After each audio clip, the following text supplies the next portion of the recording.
then you need to do the amendment. Yeah, and then I'll call on you. Then call me and I'll explain what you're doing.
Yeah, they just put some in there. They just now did it. Hey, I ran out. Council. But she told me. She said they could set everybody. Pretty good yourself.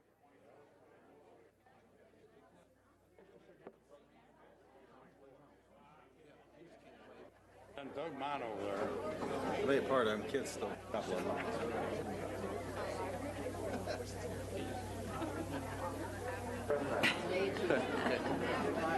It's showtime. I think it's showtime.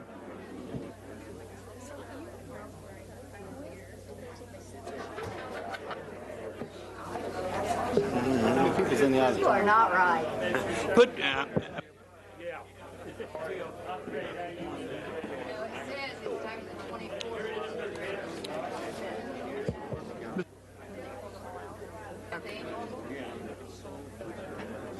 Come on. Okay. All right, let's rock and roll. Come on. All right, you ready? Yes. We're ready.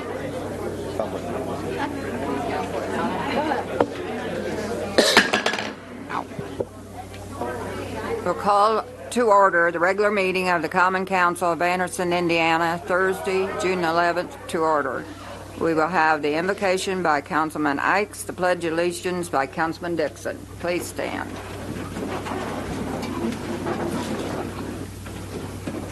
Please bow your heads. Dear Heavenly Father, we want to thank you for this beautiful day that we've all enjoyed, this lovely, lovely summer weather. We want to thank you for all the many, many blessings that you've bestowed upon each and every one of us. Lord, we ask that you give all of us the wisdom to listen to each other, to learn from each other, and make the best decisions for this community as a whole. We ask this in your name. Amen. amen. Pledge allegiance to the flag of the United States of America and to the republic for which it stands, one nation, under God, indivisible, with liberty and justice for all. We'll have the roll. Councilman Papella. Yes. Councilman Chamberlain. Councilman Willis. Here. Councilman Dixon. I'm here. Councilman Bibbs. Here. Councilman Newman. Yes, ma'am. Councilman Jones. Here. Councilman Ikes. Present. President Davis. Here. Minutes to be approved of the regular meeting on the 14th and the special meeting on the 28th. Madam President, I move the minutes to be approved of the June 11th regular meeting, please. No, the May 14th and the special meeting. Oh, the May 14th and the May 28th meeting. Why? Okay. I'll second. Councilman Papella. Yes. Councilman Willis. Yes. Councilman Dixon. Yes. Councilman Bibbs. Yes. Councilman Newman. Yes. Councilman Jones. Yes. Councilman Ikes. Yes. President Davis. Yes. Meetings have been approved. We will now have communications. Greg Winkler, Council Economic President. Development. Thank you. Council President, members of the City Council, congratulations on your second straight sellout. All right. You have in front of you the Economic Development Report with new numbers. Many of you are aware that there's some projects that will be coming your way in the coming months as well.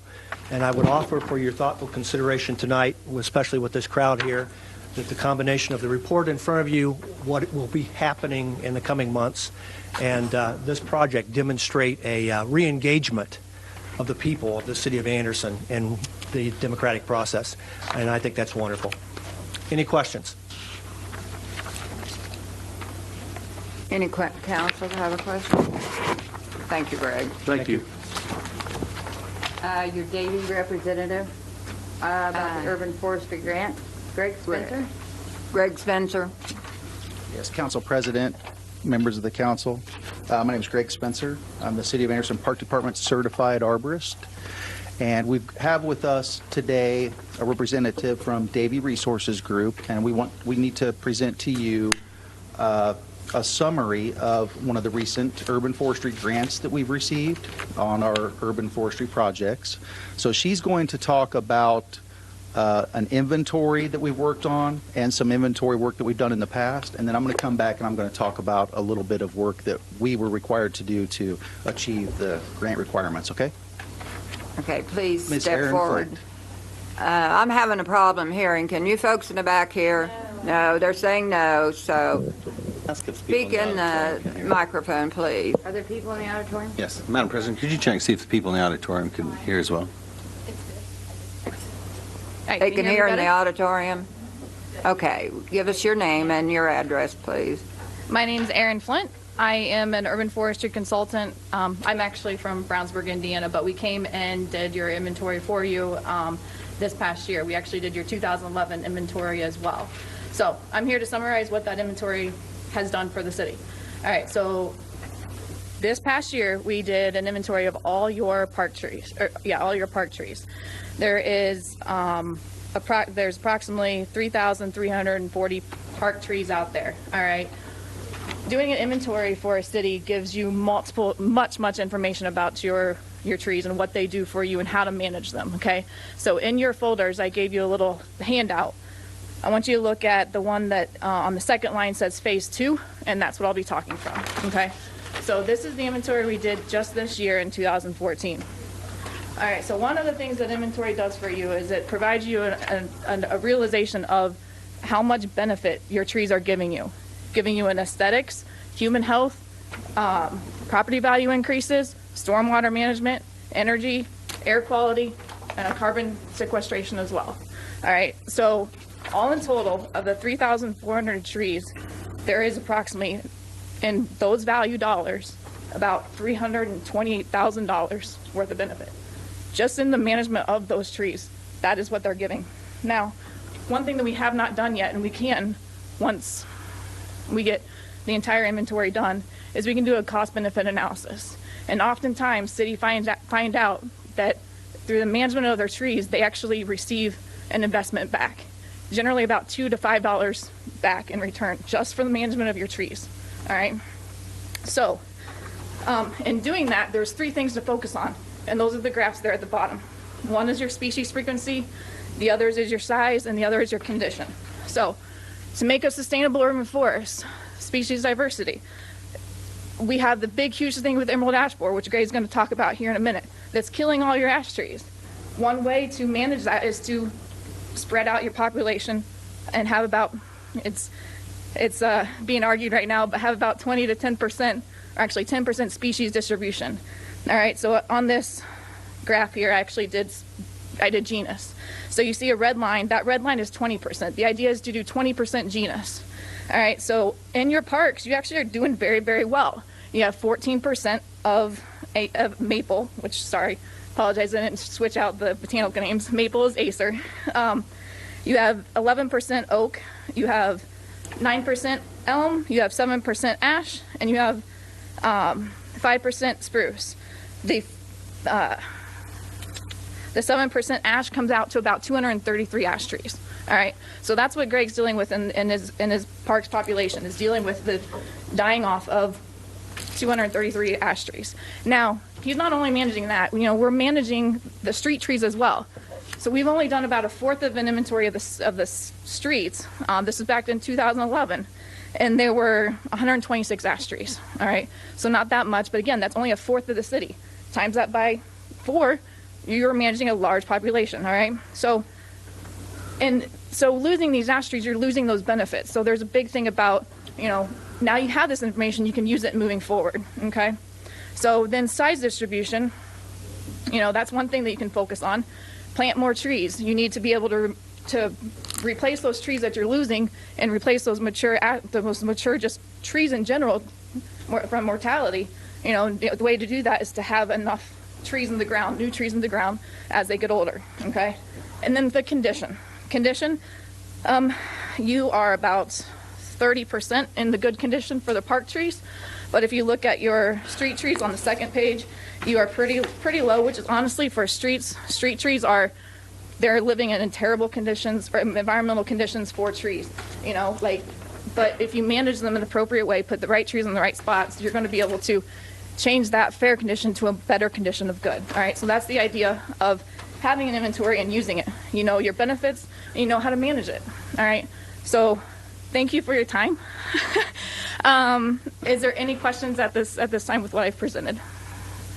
We didn't mean for you to have to talk so fast. I know. I'm you sorry. couldn't hardly get your breath. I get excited. You get excited. Well, thank you very much. Yep. Thank you. Any council member I do know you've been in the neighborhood cutting the trees down, so that needed to be done. Any council member have a question? If not, Greg, do you want to come back up? Yes, thank you, Council President. I could talk for an hour, but I know you don't want me to. No. Okay. We know you. But real quickly, I need to give you a fast summary. These grant dollars that we receive for this project and all grant dollars that are available have to be used for our tree inventory system. That's a requirement from the state who administers these federal grant dollars. So anytime we apply for grants for these projects, we have to work towards this tree inventory. We have no choice.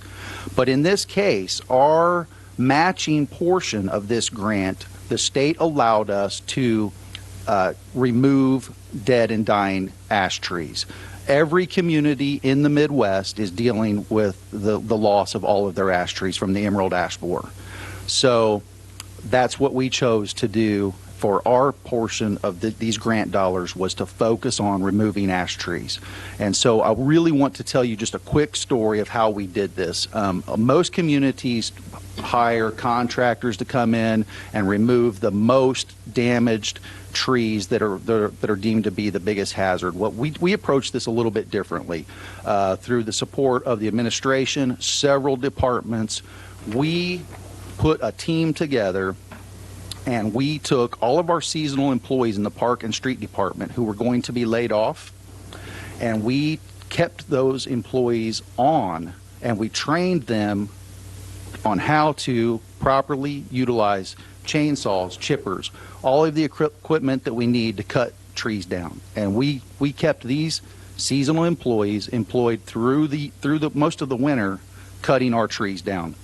And this allowed us to do a few things. We saved thousands and thousands of dollars for the taxpayers to address this problem. And as you pointed out, we've been in several neighborhoods, most of the parks, and we allowed these seasonal employees to gain new skills. So we kept them employed. They gained new skills to help us if they come back. They're better employees for us, or they have skills to move forward into the community. But the most important thing is we cut down almost 400 ash trees at a fraction of the cost that most communities are paying to do that. And I'm really proud of the departments that partner together: municipal development, street, parks, the controller's office, the mayor's office. We all work together. And we had community volunteers who loaned us equipment. We had one individual who loaned us a hydraulic dump trailer all winter long. We had another private individual who loaned us a front-end load tractor to move this material out. Every tree that we cut down was volunteers or people in the community came and took away for firewood. Every single tree. Not one piece of debris from our trees went to a landfill. So we're just really proud of what we've done, and I thank the whole city for that. But we have a lot more to do. We still have maybe 1,000 trees to cut down. So it's an ongoing process. How much longer is the grant for? This grant's over. It's over. But as soon as we close it out, we will begin the process to apply for a new one. Okay. Yep. Yep. But we have no choice but to continue to cut some trees down. We just have to fund that internally. Okay. So this is the final of the grant. Yeah, That's we what have to you're have our saying. final documentation in by the end of August for our Okay. reimbursement. And you're going to apply for another one. Absolutely, we will. with yours and the city's blessing, we will. Yes, of course. Thank you very much. Any questions? I know you want to get out of here. But Thank you very much, Greg. okay, thank you. Okay, now we're going to go into ordinances previously introduced with the first reading only. Madam President, Yes. I'd like to have ordinance 11-15 be read by title only. And Madam President, I second that. Ordinance 11-15, an ordinance of the Common Council of the City of Anderson, Indiana, establishing multiple county infrastructure authority. Madam President, Yes. I move that ordinance 11-15 be amended to delete Exhibit A entitled Agreement to Establish a Multiple County Infrastructure Authority for the Investigation of and if viable creation, development, and construction of the Mounds Lake Reservoir in Madison County and Delaware County, Indiana, in its entirety, and to insert instead Exhibit A entitled Agreement to Establish a Multiple County Infrastructure Authority for the Investigation, Preliminary Design, Permitting, and Development of the Mounds Lake Reservoir in Madison County and Delaware County, Indiana, a copy of which is attached hereto and incorporated herein as set out in its entirety. I second that, Madam President. Councilman Papella? Yes. Councilman Willis? Yes. Councilman Dixon?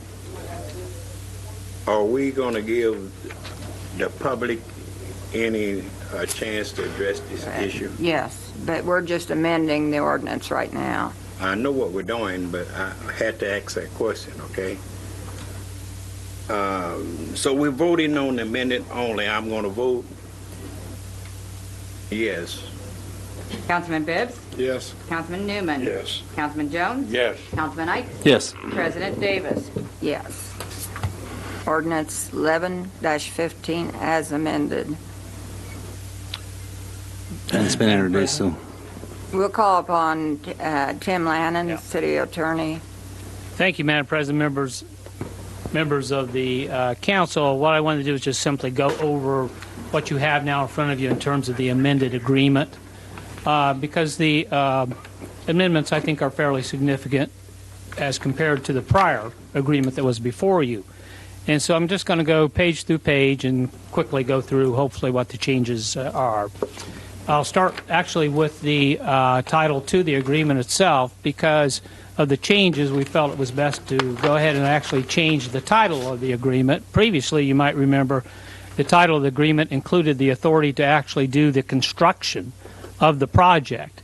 And because of the changes, which I'll explain here and after, which will require a return back to this council and the councils of the other entities if they choose to adopt this before construction would happen, that's been removed from the title, so that the title now does not actually have the word construction in it whatsoever. Going again on the first page it's actually the second to the last paragraph. It's the last full paragraph, the whereas paragraph. Again, we took out the language which referenced construction and instead inserted that the authority will be to plan for the investigation, preliminary design, permitting, and development of the reservoir, but not the construction. That language has been removed.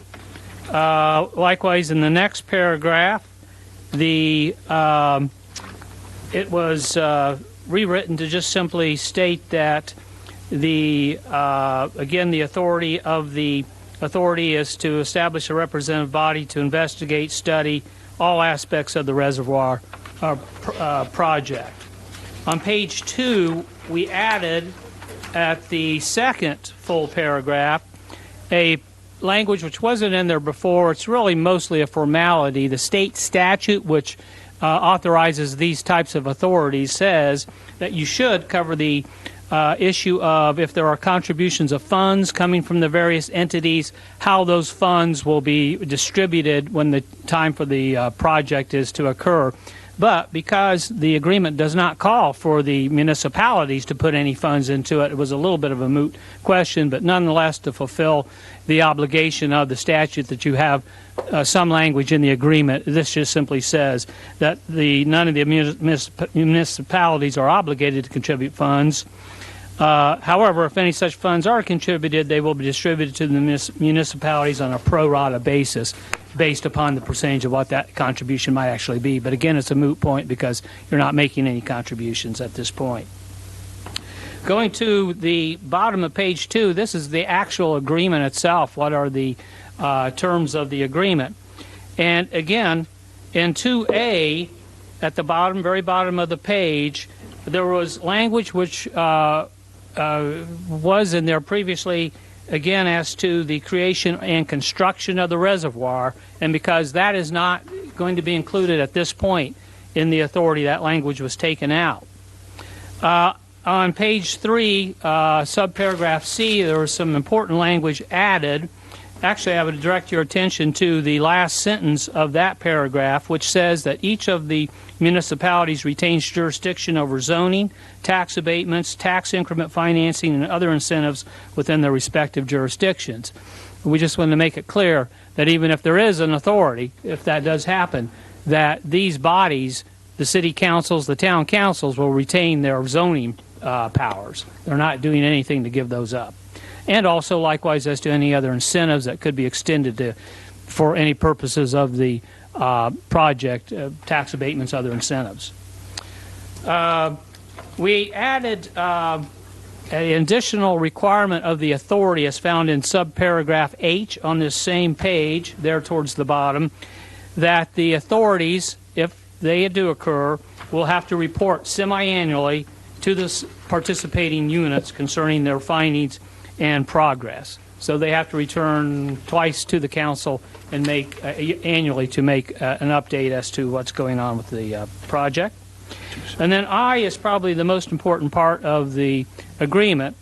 It says that a power of the authority is to recommend to the participating units whether they should proceed to amend this agreement so as to authorize the commission to proceed the final design, permitting, and construction of the reservoir, unless and until this agreement is so amended so as to authorize the commission to proceed with construction, as shown by adoption of all units who are a party to this agreement of an ordinance approving such amendment. Nothing herein will be construed as authorizing the commission to construct the reservoir. So this is clear language that before there's actual construction started upon the project, they have to return back to the various bodies, the various units, to the city council, the other town councils, and this agreement would have to be amended by, again, another ordinance being adopted saying that the bodies find that construction is appropriate at that point in time. So that means that there will be another trip back to the city council at some point in time to get the blessing of this city council and the other town councils before the project would actually start in construction phase. And then finally, I believe I would just want to point out that there is a sunset to this agreement itself that's found in the very last paragraph on page 5. It says the terms of this agreement shall expire on January 1, 2019 unless the agreement is amended. So there is a sunset to the authority actually returning back to the council and presenting its findings. And that's the amended agreement. Now, Tim, once what we're voting on tonight is to give authority to a commission to do the council's job. Once we vote in this commission, they replaces the council. To the extent of what is contained within the agreement, that's correct, Councilman. Well, that's what I'm getting at. So tonight, I want all the council to realize the taxpayer elected us to represent them, not a commission. We don't need to pass our authority, our vote, over to a body of individuals who, in my opinion, has already been pre-selected These are people who are in favor of a commission. My problem is I'm not going to relinquish my right to vote for the people that elected me. It's my duty to take the hit. It's my responsibility when this type of a project come up, because if this project go belly up, investors pull their money, then those commissioners who has just replaced the council can ask the taxpayer to pay that bill. And we meet biannually, twice a year. This first $28 million, it may be spent up by the time we meet again. So I want the taxpayers to be aware that this council, this elected body here, is preparing to give their right to vote, to represent you to a selected, hand-picked body of people. And I have more comments as we go. Thank you. Madam President.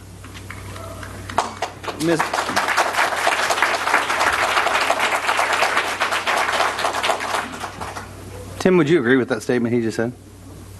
I agree with that statement. Well, actually, I would characterize what the councilman just made as his feelings upon this agreement, and it really is a matter of public policy to be decided by the council. That's right. I'm not going to say that the councilman is wrong. I'm not going to say he's right. I would say this in terms of would it ultimately result in taxpayers having to do some sort of a bailout or something if the project goes belly up, as you've indicated. The statute and the says that the project is to be funded from the revenues of the project.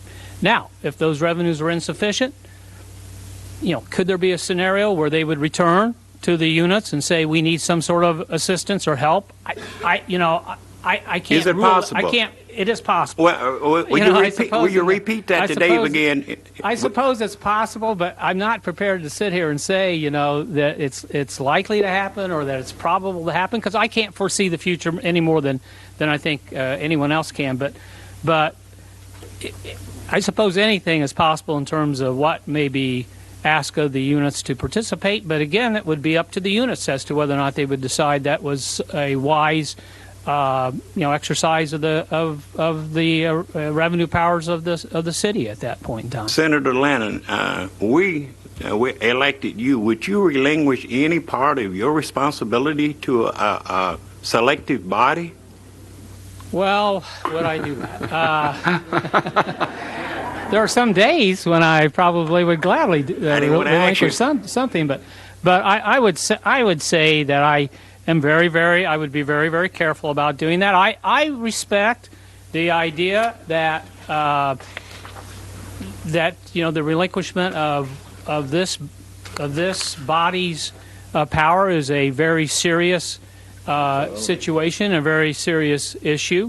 Having said that, there is a statutory provision for doing that, and that's what you're looking at right now. Is are you willing to enter into these agreements with these other units, which will be asked to do basically the same thing? I've been all over Madison County, and believe me, on November 3rd, a lot of people are going to remember how everybody voted up here.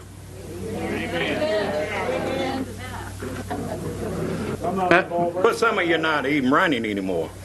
Madam President, may I have... I'm not finished, please. Please. I wasn't finished. Okay. He spoke. And I asked Mr. Land a question, and he spoke again, and I would like to finish, because he made two statements there.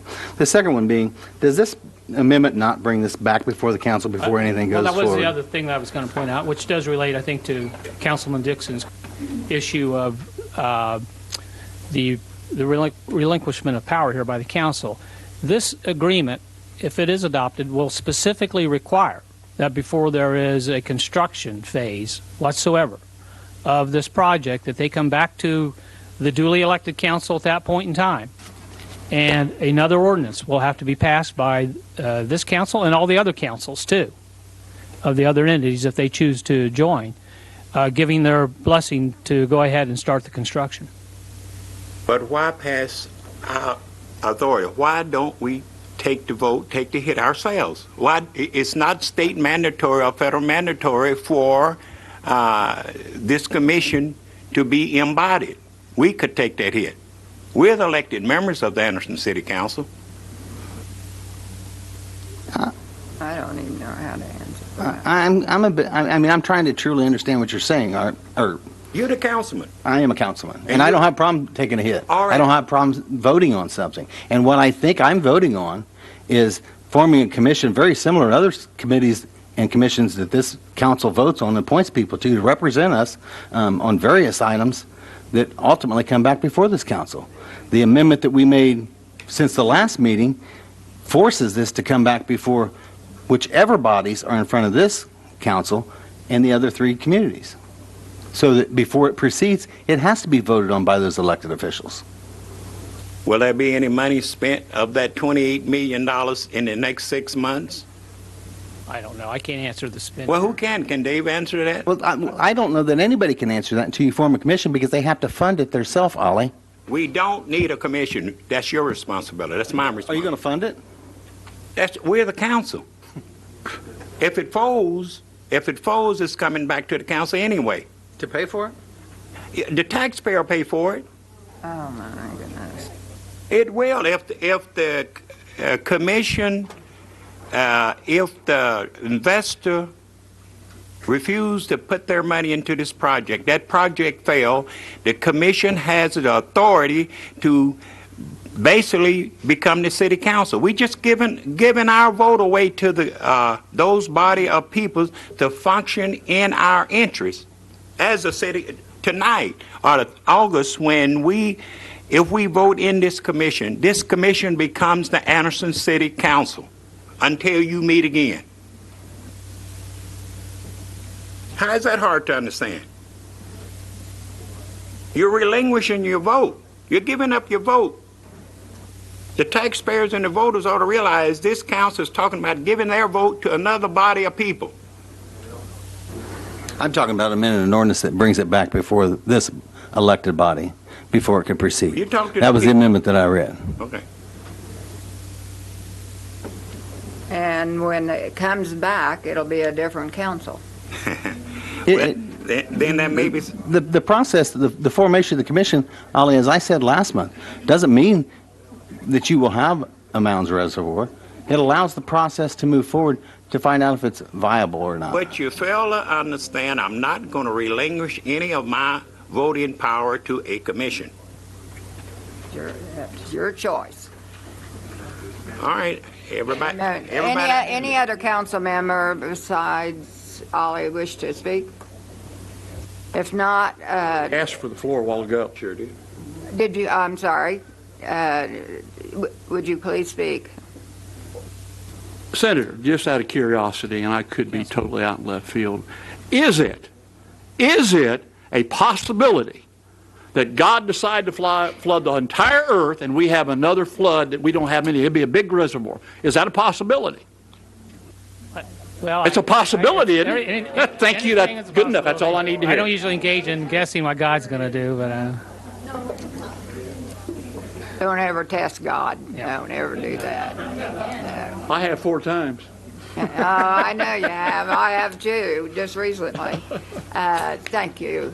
Thank you, Senator. I called Tim Lannon, our city attorney. He is the council's attorney, and our city attorney is in the room. Would you like to address the council, please? Not at this time. All right, I'll call up on Rob Sparks then.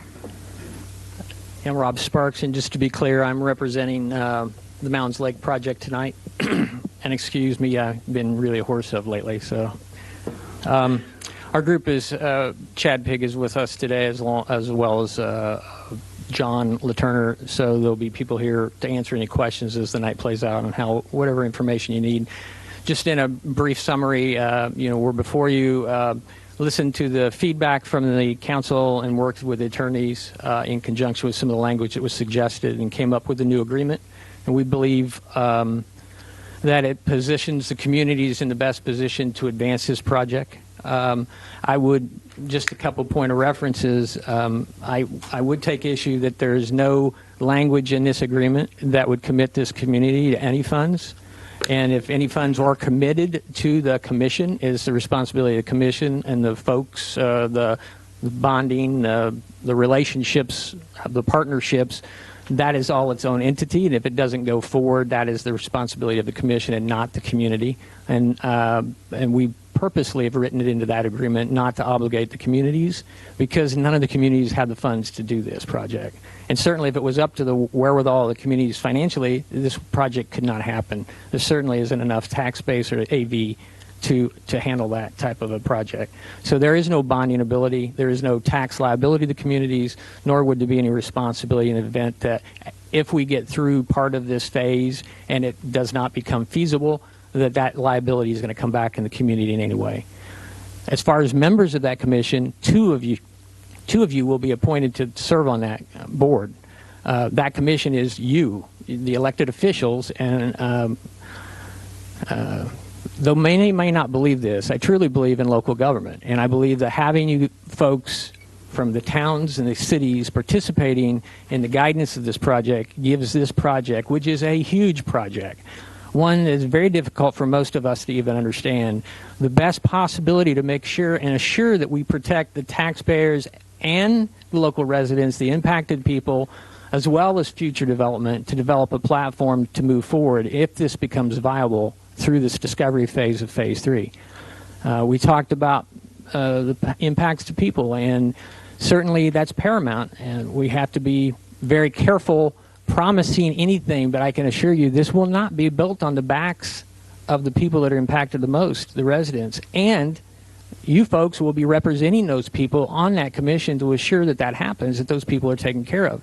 That's why this structure is perfect for advancing a large project. It gives local accountability from members of the own councils to participate. There has no buyback, no ownership, or no tie back to the local units. You're not giving them any taxing ability. They can't go out and borrow money and put any, there's no value against that. They have no access to your AV. There's no way that they can commit. So I just to be clear, I feel that you could not have a better opportunity to advance the project and to give a platform, I guess, to discover whether this is a great project for our community or not. You're going to hear possibly from, again, experts, and I can tell you there could be experts on both sides of every issue.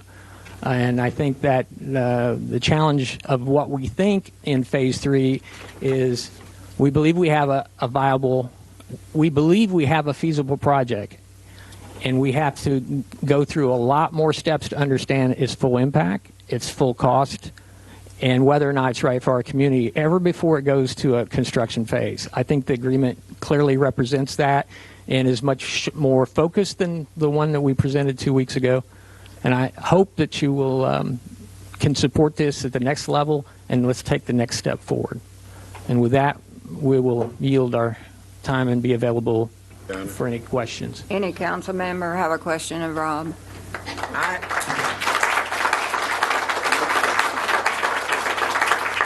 President Davis. At least you finally addressed me. Thank you, Mr. Dixon. Now that you're finished, Tim, will you come up and I got a question for you. I got 24 years, you never addressed me. Tim, one question, is it mandatory to have a commission? Couldn't they be empowered without the council relinquishing their power? I think based upon the way that this project is proposed, because there are multi-jurisdictions involved. In other words, you get outside of obviously the city of Anderson, you get into other areas of Madison County, and you get into Chesterfield, Daleville, and Yorktown. I think that at some point in time you would have to have maybe not this type of an agreement necessarily to form the infrastructure authority, but you'd have to have, I think, some sort of written document stating agreements between the various entities as to how this project is going to occur and how it's going to be managed and operated if it goes that far. So to answer your question, you wouldn't necessarily have to do it along the lines of the statutory, code provisions which are being used. And you might remember when we did the dispatch center contract or agreement with the county. That was done just along the lines of the general statutes that allow for interlocal agreements to occur. But I think there would have to be some sort of interlocal agreement because the authority of the city only goes so far. But the answer is not mandatory. This particular provision to use the infrastructure authority is not mandatory. Thank you. Mr. Lanner? Yes. Is that agreement drawn up in accordance with the statutes that the state set forth Yes, they are. to provide for this type of investigation and possible future? Yes, it is. That the state has provided for us? The state has Are provided there this other as a provisions mechanism. there that we could take an avenue and go? There are other provisions. There are What would they other be? statutory options you could have used or you could use, but this is a statutorily authorized process. What would the other avenues the state would lay out that we It could do? would just be general interlocal agreements between the city and the various towns, not utilizing the processes with the infrastructure authority statutes, but just sort of along the lines of what we did with the county as far as the dispatch provisions, where we did formulate and agree to a board, and there were various representatives. The parties in those cases can, agree as to the numbers of representatives, and there's some more flexibility in those statutes. But that's, this statute on the authority, the infrastructure authority, is pretty prescriptive in terms of how you choose your members. It says that there'll be 2 members from each unit, and that those members will be, one chosen by the executive branch, one chosen by the legislative branch. And there's also some fairly prescriptive, provisions in terms of their powers, the curtailment of the powers of the authority, and the fact that, the bonds are revenue bonds.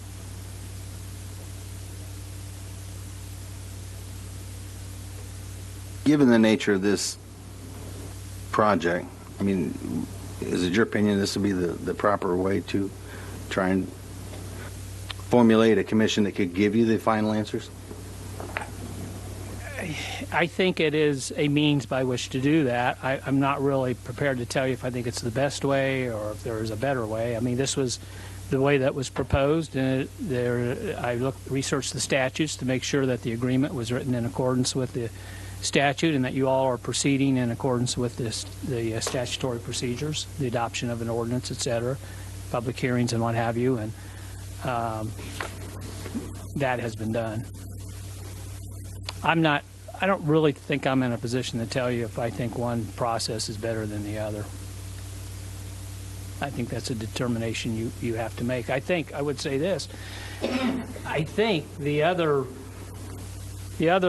process for interlocal agreements might have, the city might have been in a position to have a little bit more say on the commission that would ultimately come out of that, or a board or something that would come out of that. But, I can't say that's better than this. Madam President.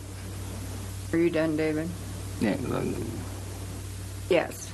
Mr. Lannon, would you agree that this direction and the statutes being used to put this together, utilizing the state statutes, which, let me put you on the spot, you probably voted for over the years, as this language was adopted on the state level, it included safeguards, and that is included in this agreement through the statutes. Would that not be correct? Yeah, I didn't vote for this, by the way. It was passed back way before I got there, I Goodness, believe. you've been there forever. Yeah, I know. It just seems that way. Actually, there are some things older than me Okay. and my time in the General Assembly.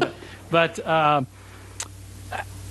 in reviewing the statutes, I believe the statutes were there to provide for an orderly process for communities to come together, for entities, units to come together jointly to do a infrastructural project, whether it was roads or, in this case, a reservoir. There is a process, and the statutes provide for the things you want to see. I think when you have a a joint venture like this in terms of representation by all units, a process for how funding can occur, which makes it very clear that it's not impacting the general revenues of the unit, and authority for there to be experts hired, all those things that you would want to see. So Yeah. State legislature covered the bases that needed to be covered, and as does this agreement then, right?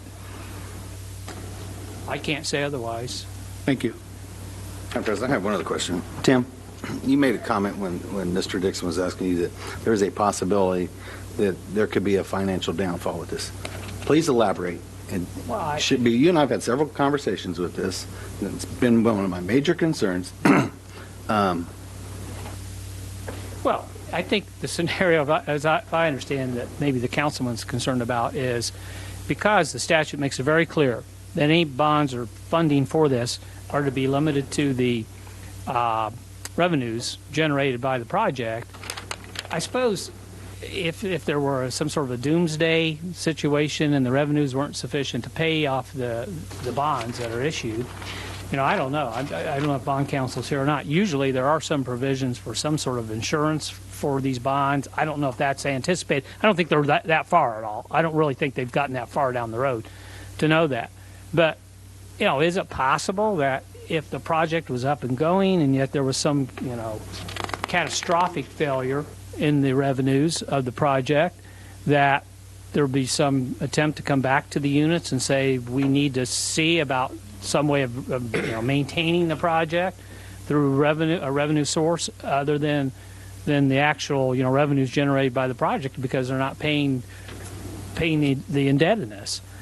Again, that would take me being a soothsayer to know that that's going to be the case, but you can't rule out that as a possibility. But it would always, of course, be within the power of the units to say no at that time too.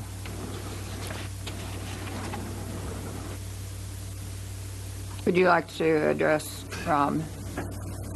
Yeah, I would argue that we would never put ourselves in a position to allow the city to be committed that way, which is partly how the structure of that agreement is. And again, as this moves forward, none of the units have the ability to underwrite this.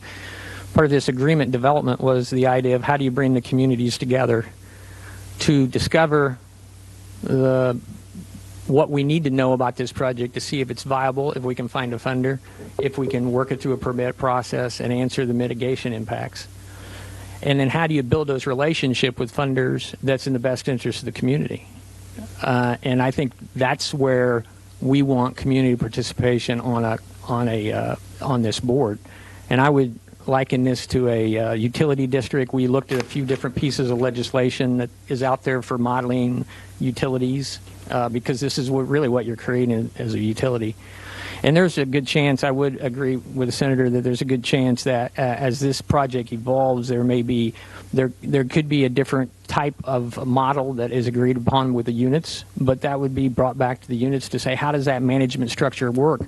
But obligating any finances, this certainly doesn't do that, and that's not the intent of the project to do that. And I don't believe that I don't see a scenario that could play out, because certainly built upon our own financial ability, we'd never be able to credit those. So those credit partners with the bonding ability of this project is going to have to be built off of a much larger, which it is, a regional resource, and that's where that's how that structure is going to have to come together.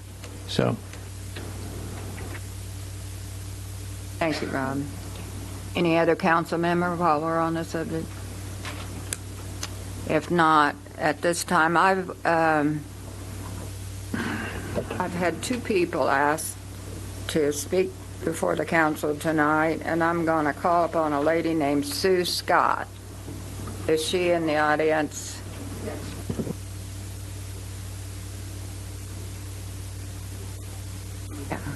Yeah, he can. Thank you, council members, for allowing me to speak. Put the microphone. You need to give your name and your address. My name is Sue Scott. I live at 1809 East 18th Street in the Irondale neighborhood. I'm not an expert on any of this, but I'm going to speak from my heart tonight. I live in Arndale in the property that my grandparents purchased back in 1933. The original house burnt several years after they had purchased it. My grandfather was badly burnt and he was not expected to live. But he survived, and while he was recuperating, all the neighbors in the neighborhood come together and they built the front 2 rooms of the house that I'm living in now. I have a newspaper article that gives the names of all of these gentlemen who came down to help rebuild the neighborhood there. The families of a lot of these men, or most of these men, still live in Arndale today. And we still have that sense of caring for each other and helping each other out. My grandmother lived in the house until she was 97. She'd passed away in 2009.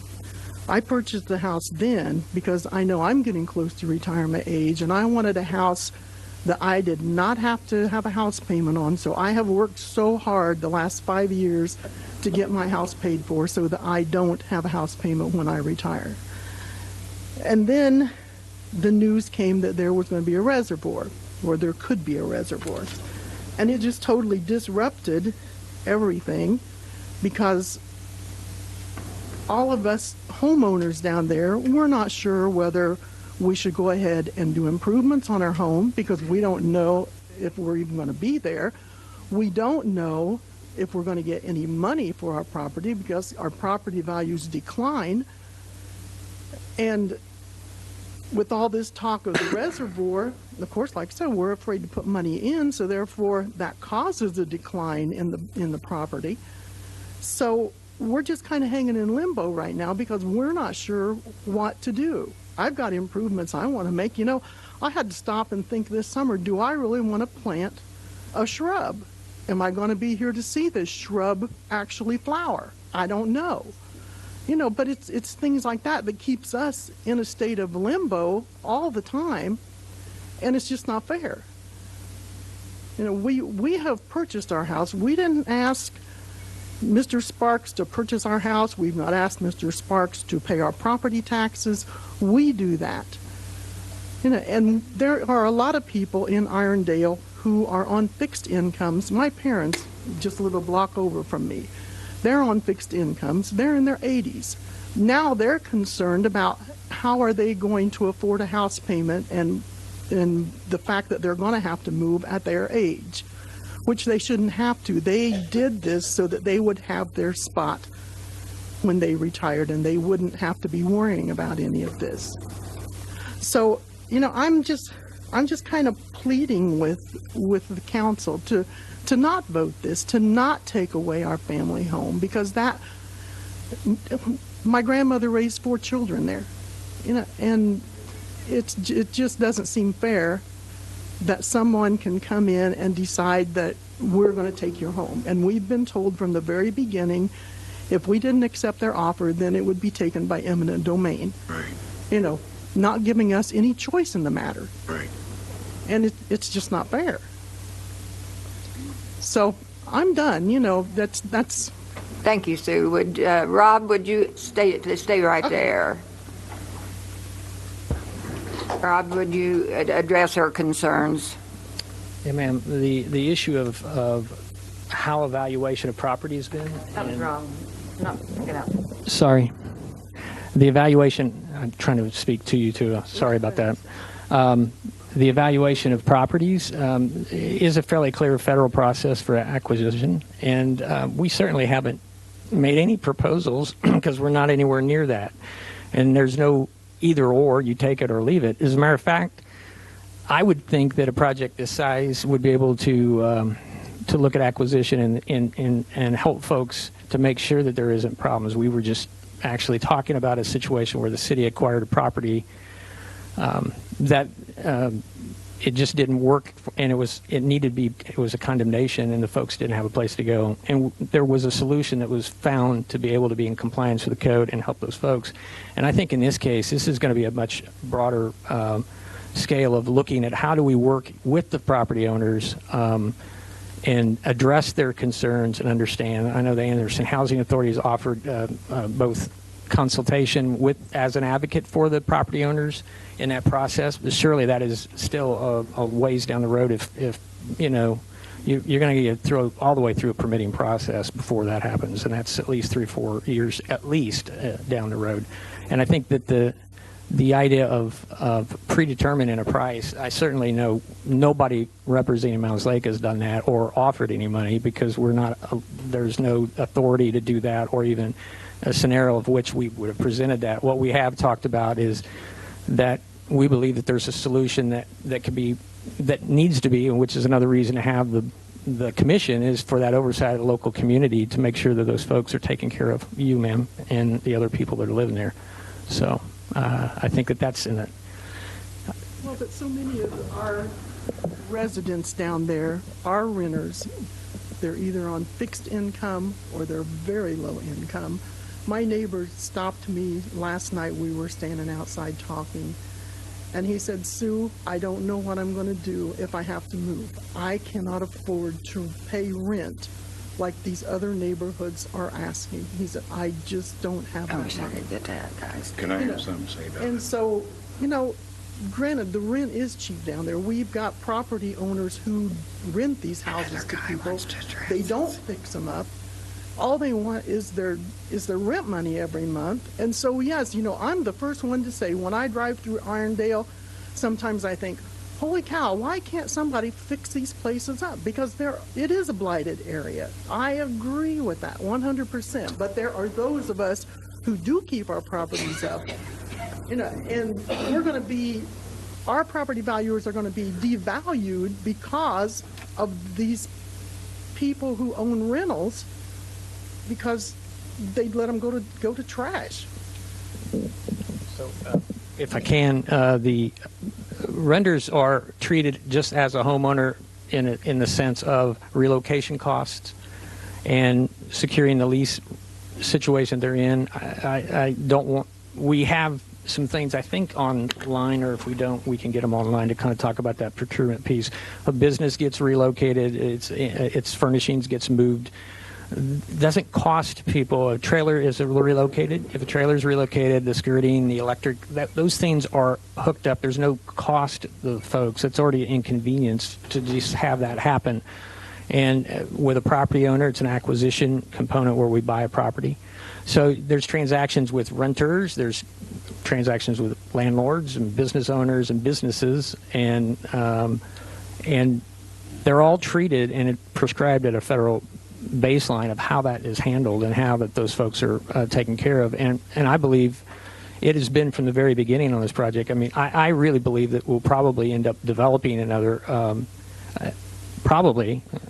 trailer court because we're going to need to have a place to make that work for folks, and we're going to need that. Just makes some logical sense. And I think that in some of the trailers are not going to be moved, and we have to find a solution for those folks. So they're not going to bear those costs. That's going to be the project. Neither does my neighbor. I understand. That's There's what a. I'm saying. He can't afford rent anywhere else because the rent is too high. Yeah. You know, so what's he going to do? He's disabled. You know, he can't work. He's elderly. I believe that there will be a solution for everyone, ma'am. I can't, and I know that doesn't mean anything to you at all, and I apologize for that. But I can assure you the process, and these folks will assure that will happen. I mean, the chairman has been from the very first. Donna's been. I know. I'm sorry. I'm very close to the Arndale group. Don't you remember my name, Rob? No, I used people's first names last time, and I kept trying not to do that, so I was sorry. Councilman Dave. I'm going to make sure that you from take the care very of her. first day that we talked about this project, Yes. that has been her number one issue, and why she participated with communicating over the last couple of years and staying up to speed on the project. She's concerned, as well as there isn't a council person here that isn't concerned about that as an issue. We don't want to lose a single business. We don't want to lose a single tenant or a renter. And we want to create solutions. And I think that the project this size, that is going to be possible. But see, we have not heard from anyone. We met with you one time. Give her the mic back, would you please? Thank you. The first meeting you ever had, you came in down at the little church on 16th Street. You know, we've not heard from any of the city of Anderson on anything. We feel like we were out there. We didn't even know this was going on until the night before the story was broken in the newspaper. Somebody delivered us a letter telling us that there was a reservoir planned. You know, why weren't we made aware of that before that? Well, they were out at the mall. They had, didn't you say? Well, yeah, but when she's addressing the letter that we sent out in March of 2013. We're having a hard time hearing you speak too, so you need to speak. She was speaking about the first thing that she heard was in March of 13 when it was public, and certainly phase one was trying to do due diligence of the project to see if it had merit and if it was at all feasible, and there was a lot of running through that piece of trying to work through that project scope. And certainly the way it was launched was probably not our preference, but we did try to get letters out to people so they knew what was coming out in the paper. And then we held some public meetings and obviously had the sessions in April of 13. And it's been pretty public since as far as what we've been trying to do. And there's a lot of, I understand there's just a lot of answers that we don't have because it's a big project, it's a generational project, and it plays out in months and years, but you guys live by days. And sometimes those days are really long when you see articles and you don't know what to do. And I apologize, but I don't know how else to do anything beyond what we're trying to be as focused as possible to understand the impacts and see if there's merit and how to advance it or how to turn away if, in fact, it's not a feasible project. So, well, and I guess I wouldn't have so much problem with this if we had some answers to some of our questions. Like, number one, where's the funding coming from? We don't know that. Who's going to buy the water? We don't know that. You know, how much is it going to cost? We keep hearing a cost that you give us, but then we hear a cost, you know, well, this might cost extra or this might cost extra. You know, so before I give up my property, I want to know the answers to these questions because we've not gotten any of those answers. After phase three. Okay. And you will, because that's part of what this phase three is about, is to hone in. We believe our 440 number for the construction is valid, and we believe that that'll be demonstrated in the phase three analysis. We believe this is a central Indiana regional asset, and we believe that the funding aspects are going to come through both in grants and funding from partners who are going to need water throughout this area. And there are probably 30 utilities across the center part of the state or more. And we believe that we will be building, we have to build relationships in order to advance this project. And that's going to play out over the next 6 months once this commission's formed. And that will be the first duty of the commission, is to find funding to advance it in the next phase. So I think building blocks will be step after step. You will have all those answers. I believe we talked and somebody asked, I don't know who asked, is what do you think? How much information will you need? Will you spend $30 million to find out it's not going to go anywhere? I said probably 5 to 7 to 8, 10 million most. You're going to get a lot of information over the course of the next 12 to 15 months. A lot of the engineering address of the water quality issues, the ability to find out if we have, will engage the federal and state agencies early on in that process. The design is going to be a bit further back in that, but there will be a lot of geotech work to address all of the issues about drainage, impacts to the streams and creeks and those types of things. So that would be the way we would propose to roll it out. And I think that you will know more answers as this plays out, which is why we come back as a unit and make reports and kind of keep the company or keep the community abreast of what's going on. So, in the meeting that you had with us at the little church, you told us then there was not going to be any tax dollars used for this project. There could not be tax dollars used for this project. And then you went to the state and you got that grant, you know, which is in essence my tax dollars. You know, and so it kind of makes us, you know, suspicious over what else we've been told that is not correct. Well, I would still say that statement was true because my intent at that point was there's no way this community has any assets, ability through taxation to build this project. The 4 communities do not have those resources. With tax caps in place, we're lucky to get our street paved, and there's a council person here that hasn't wrestled with those issues. To exclude, to say that we're not using any tax dollars from grants that we can achieve to partner with us on this project at federal, state level, why would we not want to try to bring dollars in to assist us in the development of a project? I think that those are what we want to do. Over the last 8 to 10 years, the city of Anderson's attracted probably 40-some million, $50 million for the federal dollars and to come back into our communities. And I'd like to see us do another $50 million over the next 10 years. I understand there's a big dispute about the deficit, taxation, tax rates. I understand that.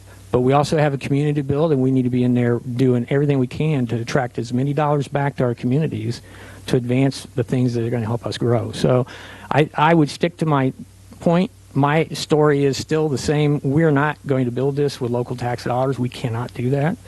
But I would never pass up a grant or a partnership with a federal agency in order to build this project if it's viable and if it's proves to be a good deal for the community. But that would go the same as the road corridor, a new interstate cut, you name it. I would do the same thing on any kind of gateway projects. If we can find grant dollars, we should be doing that. So, Thank you, Thank you, Sue. Council. Thank you. Thank you for very much, Sue. showing up. Thank you. Thank you.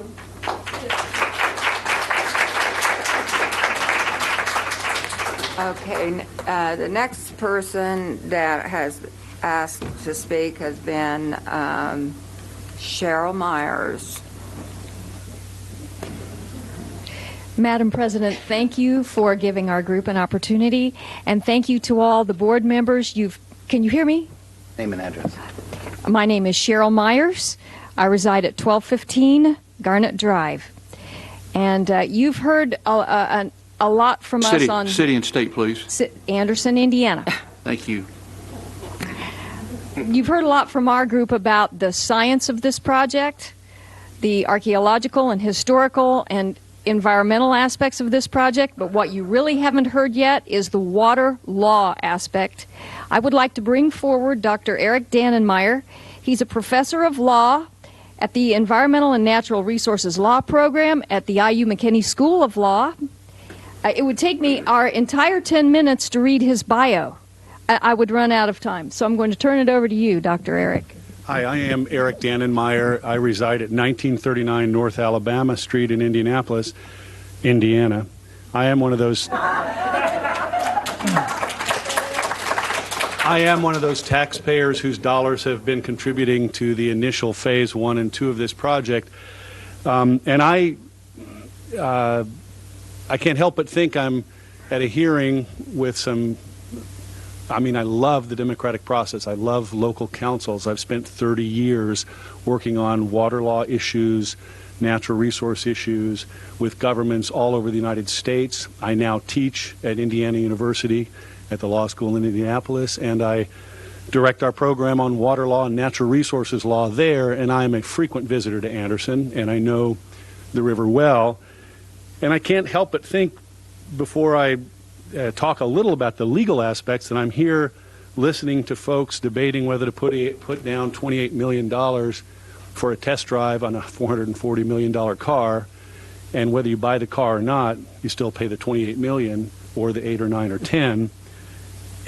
But don't worry, the money's going to come from the revenues, but you won't have the revenues if you don't buy the car. So I'm not an economist, but I wonder about that. I'm not here to talk about the risk to Mountain State Park. I've been out there a lot. As far as I'm concerned, that is Indiana's Stonehenge. Those are the first Hoosiers. And of my 4 law degrees, one of them's from Oxford in England, and I've been to Stonehenge. And let me tell you, those local communities know how to sell tourism and recreation around a place like that, and I keep thinking economic development is really possible here without flooding it and without jeopardizing it. I'm not here to talk about the destruction of a state protected area, not here to talk about the eminent domain takings that you've been hearing about. I'm not here to talk about the risk from the toxic waste that was located in the wells that were punched along Scatterfield Road. No, I'm here to talk for 8 more minutes about the laws that require that those issues be addressed before anything happens. And there are at least 8 federal and state laws that have to be leapt, that have to be hurdled before this project would ever get a permit to operate. And my concern as a natural resource lawyer and a water lawyer, having been on this man's side of the table many times, Tim, been the lawyer for the council, been the lawyer for the government, I've been the lawyer for the proponent of projects, I've been doing development, as I said, for almost 30 years. My concern would be getting answers to some of those legal questions before you commit to setting up a commission to go borrow or bond $28 million, because that $28 million, as you just heard, is not just going to be spent finding out about legal obstacles. It's going to be spent on engineers, on road questions, on certainly we need to punch a few more wells and find out where those hazardous wastes are, because once you soak them in water, they're going to come up. But my concern is that you've got some serious legal impediments. Now, I am an attorney licensed to practice in 2 states, not Indiana. I teach here. I'm licensed to practice before the U.S. Supreme Court. I am a presidential appointee on a commission that deals with environmental issues in 3 countries of North America, including the United States. And I'm here in a personal capacity to say that as a lawyer who's looked at these kind of issues over and over again, and who's been involved in dam fights, and I've seen people in multicolored shirts, usually 2 different colors, sometimes 3 or 4, depending on who wants what. Dams are things that states are walking away from where they can. They're taking them down in the Northwest. They are disruptive, they are costly. And the law requires that certain things happen first. One law, the National Environmental Policy Act, requires an environmental assessment. Now, the Phase 1 and Phase 2, or incomplete Phase 2, preliminary Phase 2, I don't know what it's called because it raises more questions than it answers, mentions the environmental assessment and says, oh, we can handle that. It also mentions the Resource Conservation Recovery Act, the hazardous waste that has been located that's in the area that would be inundated with water or nearby. It also mentions the Endangered Species Act and the fact that the Indiana bat, a little fellow about the size of my thumb with wings, endangered on the federal list, uses the habitat there. It also talks about the Clean Water Act, mentions that there would need to be a permit, but really doesn't focus on the fact that the agency that would have to grant that permit is not that excited about this project. In fact, the letter they sent, and buried in the report, the Phase 2, and if with Madam President's permission, I just have copies of a part of the report for each person. There are 2 letters, one from the state officials and one from the federal officials that would be at the center of these questions. If you look closely at those letters, you will see not an endorsement, but questions. I will read to you. The Indiana officials say, quote, "It is not clear what types of mitigation could be performed to address the wide range of impacts." So this is a cumulative problem.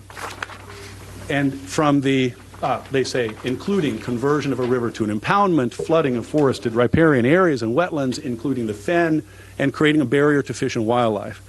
That's the state's initial position on this. I haven't seen an update, at least it's not on the record that I've been able to find, and it may be there. The federal position on this, the EPA's implementation section in the Office of Enforcement and Compliance, and I used to work with those guys a lot when I was in D.C. I worked there for about 10 years and worked often with OECA. They point out that the purpose has shifted. The first phase talked about the purpose being economic development. Who doesn't want that? We could all use some more economic development. The second phase focuses on water, but points out no one's asked for the water. I'm not going to say this is a solution in search of a problem. Eventually, we will need water in this state. And the question that the federal agency asks is this the best place to get it? Can't we increase the capacity at Morse? Can't we go to Geist? Aren't there groundwater wells? Are there better ways to get water?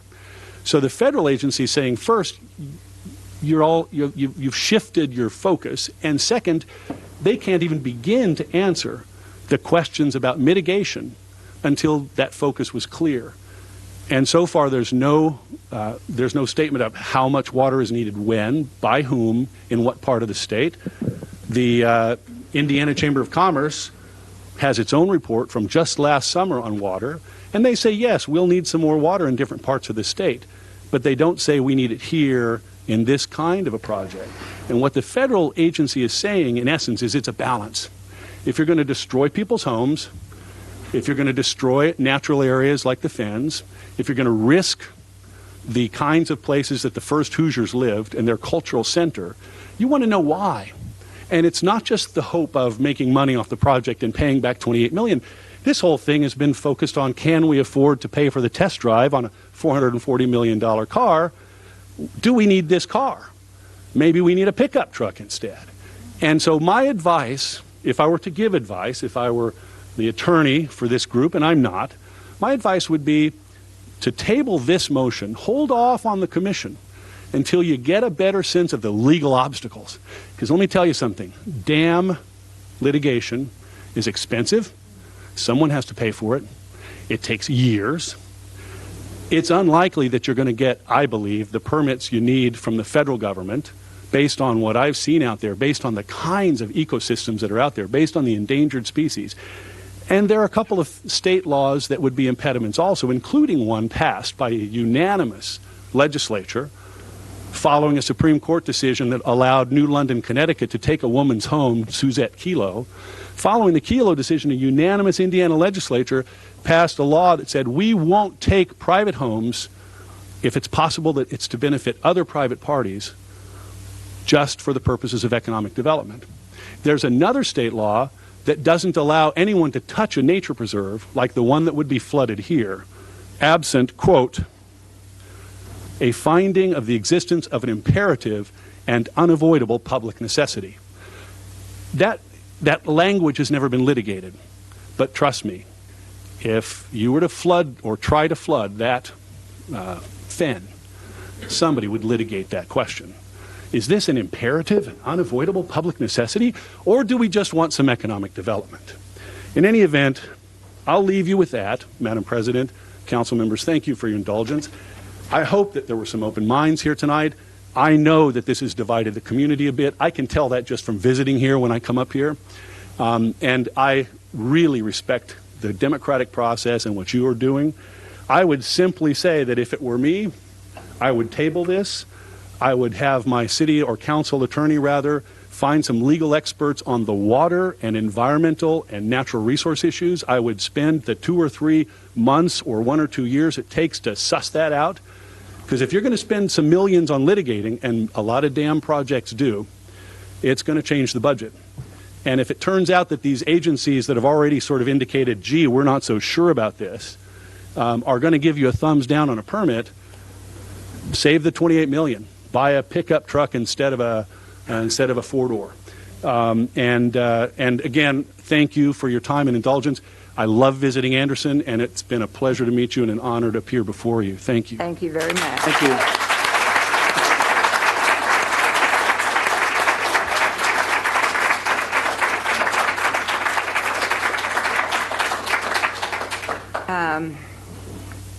I'm going to open the floor up to the public. Of course, it's not like Sue wasn't the public, but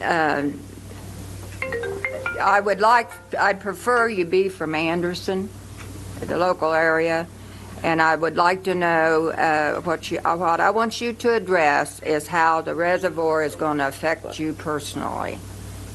So, with that in mind, Carl Daniel Zook, 3623 River Bluff Road, Anderson, Indiana. I'm the only person, I'm the biggest property owner, personal property owner on the river in the city. My property is also the only property in the state of Indiana that have remnants of both canals. I do not feel like I'm being represented by this body. I have had Mr. Willis there promised me 4 years ago when I voted for him that he would protect my property. Now he's part of the problem that's trying to steal my property, and I don't appreciate it. Now, this gentleman that just spoke said, well, we need a pickup truck. I've got a pickup truck for you. I've been thinking about this, and I've got a solution to the problem that doesn't exist that's going to cost a lot less than $400 million, and we can use it at the whole time. Back when I was a child, we used to get our water from the river. Terrible water for years.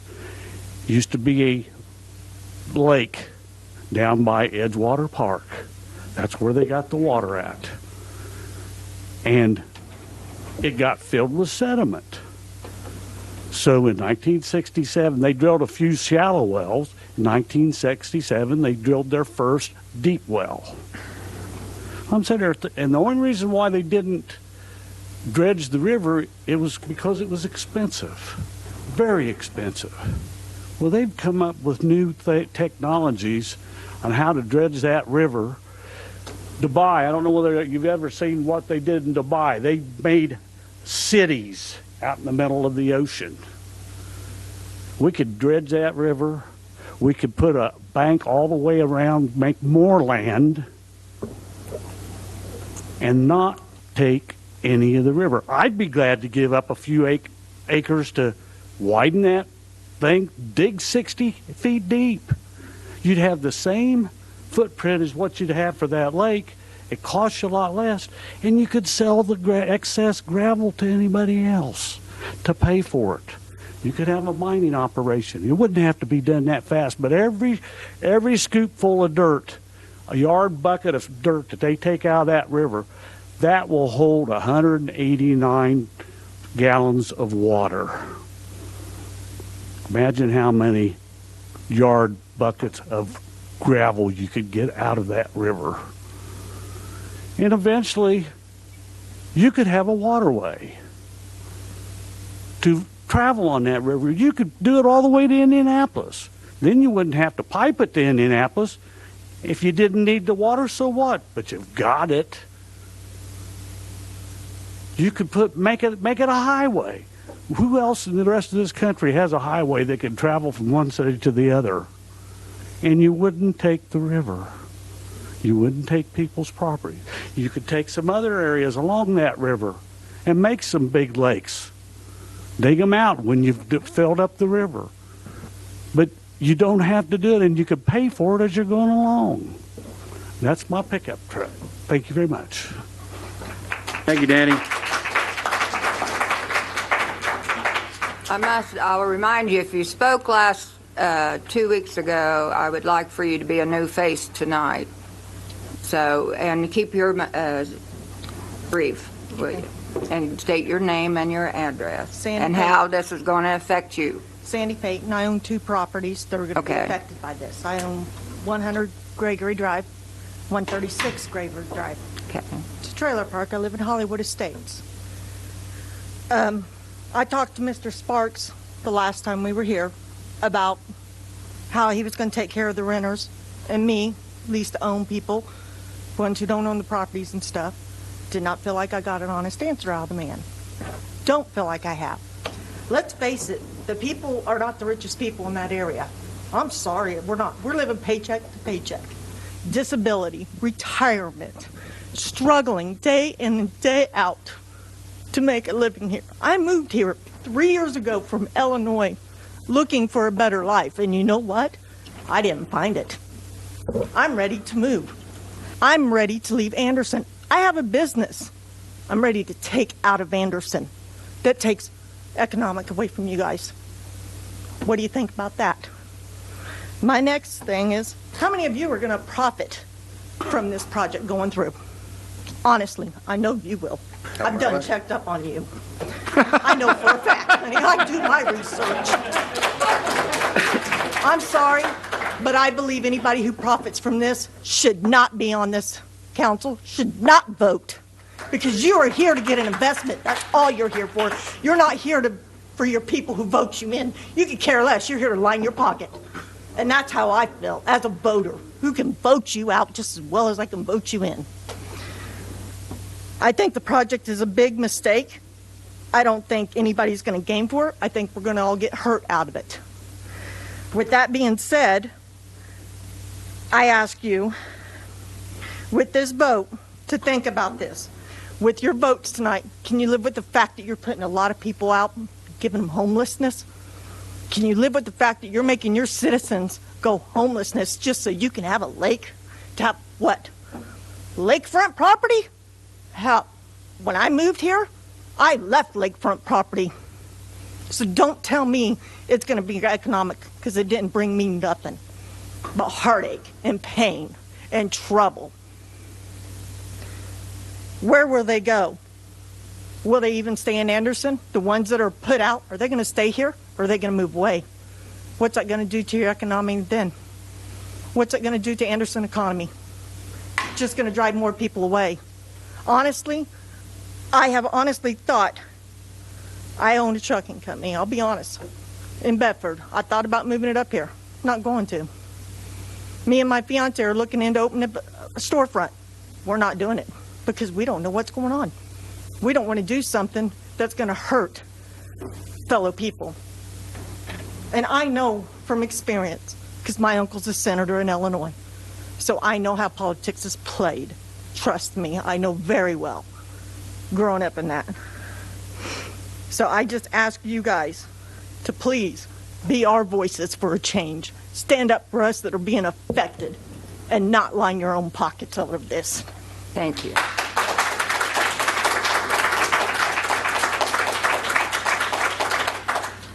Carol State your Emmert, name, please. 336 South Madison Avenue. I did speak 2 weeks ago. I'm here on behalf of my husband, Kurt, who's on his way to work to make sure that we can make our mortgage payment this month. Thank you for your indulgence.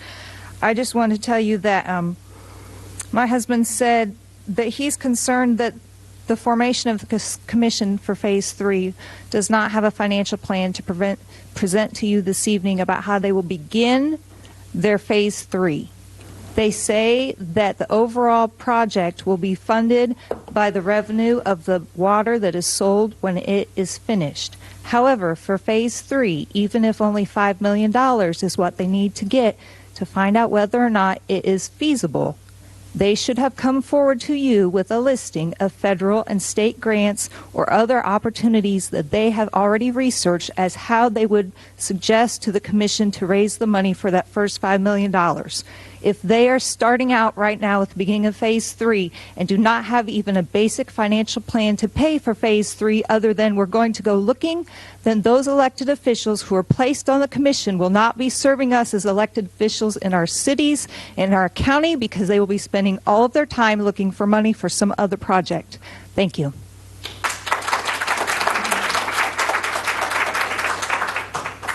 All right. My name is Pete Bitar, 1508 East 7th Street here in Anderson, Indiana. I support the reservoir. I'll tell you why it affects me personally.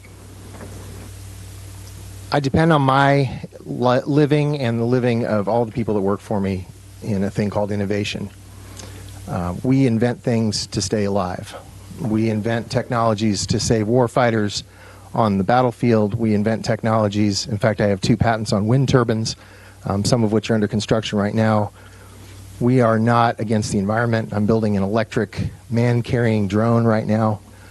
I believe that this reservoir will give us the opportunity as a community to do some things that will enhance the culture of this city and of this community in a way that's so profound nobody can actually predict what that will be, and it will be for the better, not for the worse.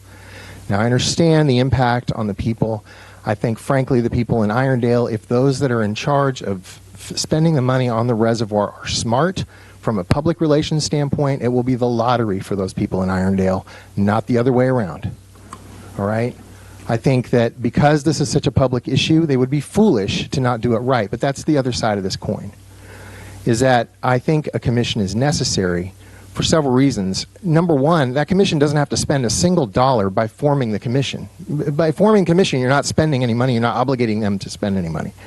Okay, by forming the commission, they will then go forward, and they are already in process of raising this money, okay? The grant money from the state will be paid back to the state in the form of fees and licenses and everything else that goes on. That's part of this. We have to look at this thing in the larger, broader, big picture of the situation. But I also think that going forward, it has to be done right. Is there a way to build the reservoir and save the fen?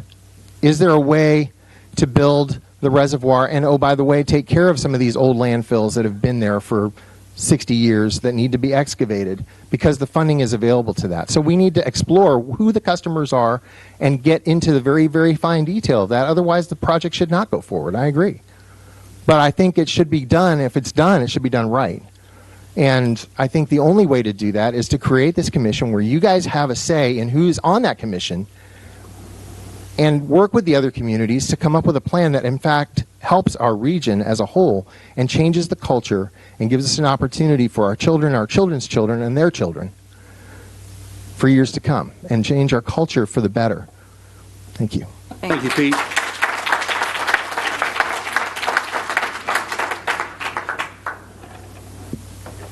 My name is Kelly Kelly, and I am a lifelong resident of Anderson. I live at 2412 East 200 North in Anderson. And I'd like to read an open letter that I shared with the council during the first reading of this ordinance. And this will help keep me on track, because as time has gone on, this is kind of an emotional thing. When you are a professional that works in a city that you've seen decline since the time you were a child, my father was a GM employee that helped fund my college.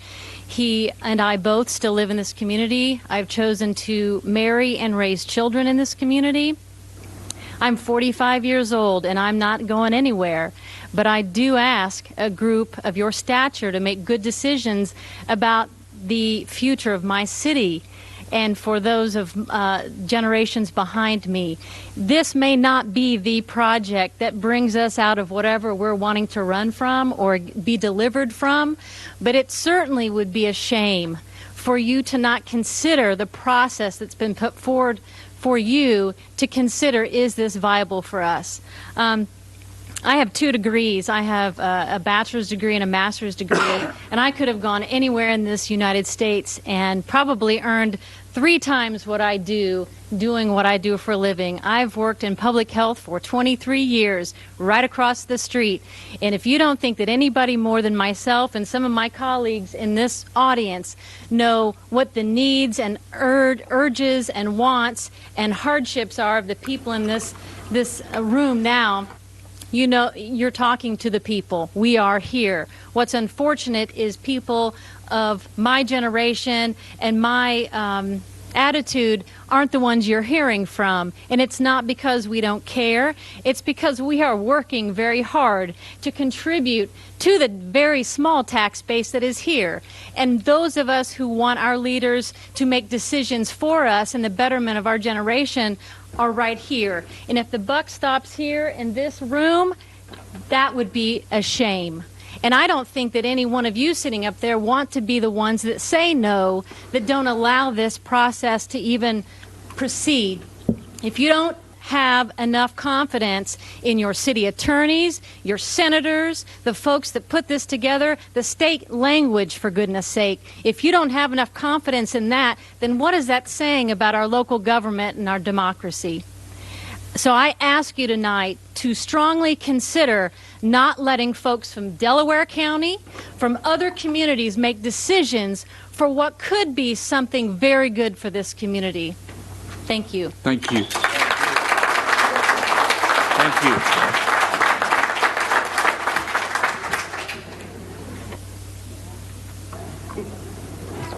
Hi, my name is Joan Reed. I live at 1705 East 10th Street in Anderson, Indiana, and the dam would be just down the street from my house. But that's not what I'm here to talk about tonight. One of the themes that keeps coming up from the proponents of this dam project has to do with we need to move to the next phase to learn the facts. Well, if you've attended the forums over the past 2 years, you've heard many, many facts. You've heard that it'll take 400 homes. It'll destroy 1,000 acres of old growth trees. It'll destroy a third of Mound State Park, which has a fen and also has the highest number of unique plant species in the state of Indiana. The soil and gravel may be a poor site for a reservoir, and it will negatively impact the Indian mounds located in our state park. These are a few of the facts that have been presented over and over by scholars who are trained to evaluate and give recommendations based on scientific experience and data. How many more facts do you need? Since the facts coming from the opposition are based on scientific evidence, do the proponents really expect the facts to change if the project moves to the next phase? As a licensed mental health therapist in the state of Indiana, we try to get people to deal with reality, which is sometimes referred to as the pink elephant in the room. So let's talk about the pink elephant regarding this project. The proponents have talked about the revival of Anderson and that this project is the best way to ensure that. On the other side, scientists have stated that this project has a 0 chance of getting permitted. Why would we throw $28 million more into a project and subject the city and its people to years of litigation over permits and trying to get fair compensation for their properties? The people who live in the impacted homes cannot afford years of litigation. They will be forced to take a low offer for their property or have their homes taken for nothing.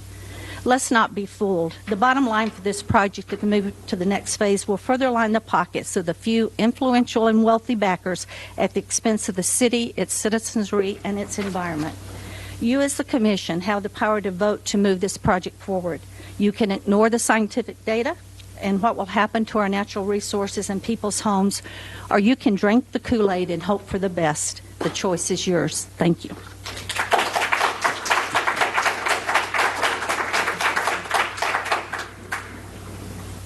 Alex Byers, 733 West Vineyard. He did speak. I did. So Did you speak? He did speak. He So did have speak. some others. I'll ask you to step aside for right now, okay? What happened? Yes. There was a couple others that. What happened? I was writing. He spoke at the first meeting. He spoke last month. As did a couple others who've already spoken. Time out. We've had other people speak. Yeah. I said step aside for a moment. That's all I said. Come forward. My name is Brittany McCoy. I live at 1521 Noble Street here in Anderson, Indiana. I am a late 20-something college-educated resident here. I moved back from a very cultural, very nice area, not for the opportunities, not for the convenience, not for the value of my home. I moved because I believe in this city. I have faith in this city. And I get asked on the daily, why? Why did you move back to Anderson? What are you doing? You know, you could go anywhere. With my college education and the degree that I have, I could go anywhere and I can make a lot more money. But I chose to come back because I believe in the city. Every day on my way to work, I drive past abandoned home after abandoned home after abandoned home. There's nothing going on. I feel like saying no to this phase or saying no to this ordinance or whatever is a shame, because you're losing a chance to do something better. We're losing the opportunity to better this city. We're not saying it's a definite yes. We're not saying anything. We're losing the opportunity to better this city. I keep hearing over and over, there's other ways, there's other ways. This city has been in a decline for quite a long time. I mean, I grew up here. It's been declining for a while. I feel like if there would have been other opportunities, they probably would have presented themselves by now. Nothing has happened. Please vote yes. Please give the city a chance, and please have faith in us. Thanks. Thank you. Thank you.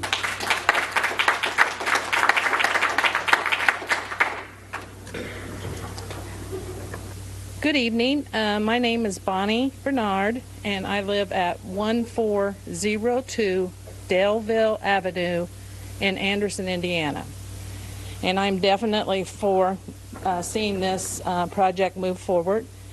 I basically live probably about a block away from the river now, so I live pretty close to where it's going to be. And like this young lady, basically, there is so many abandoned homes in this town, and you know, this dam will not affect me one way or the other than I might be able to sell my house if I wanted to, which I couldn't give it away now. I mean, there's so many abandoned houses in the neighborhood.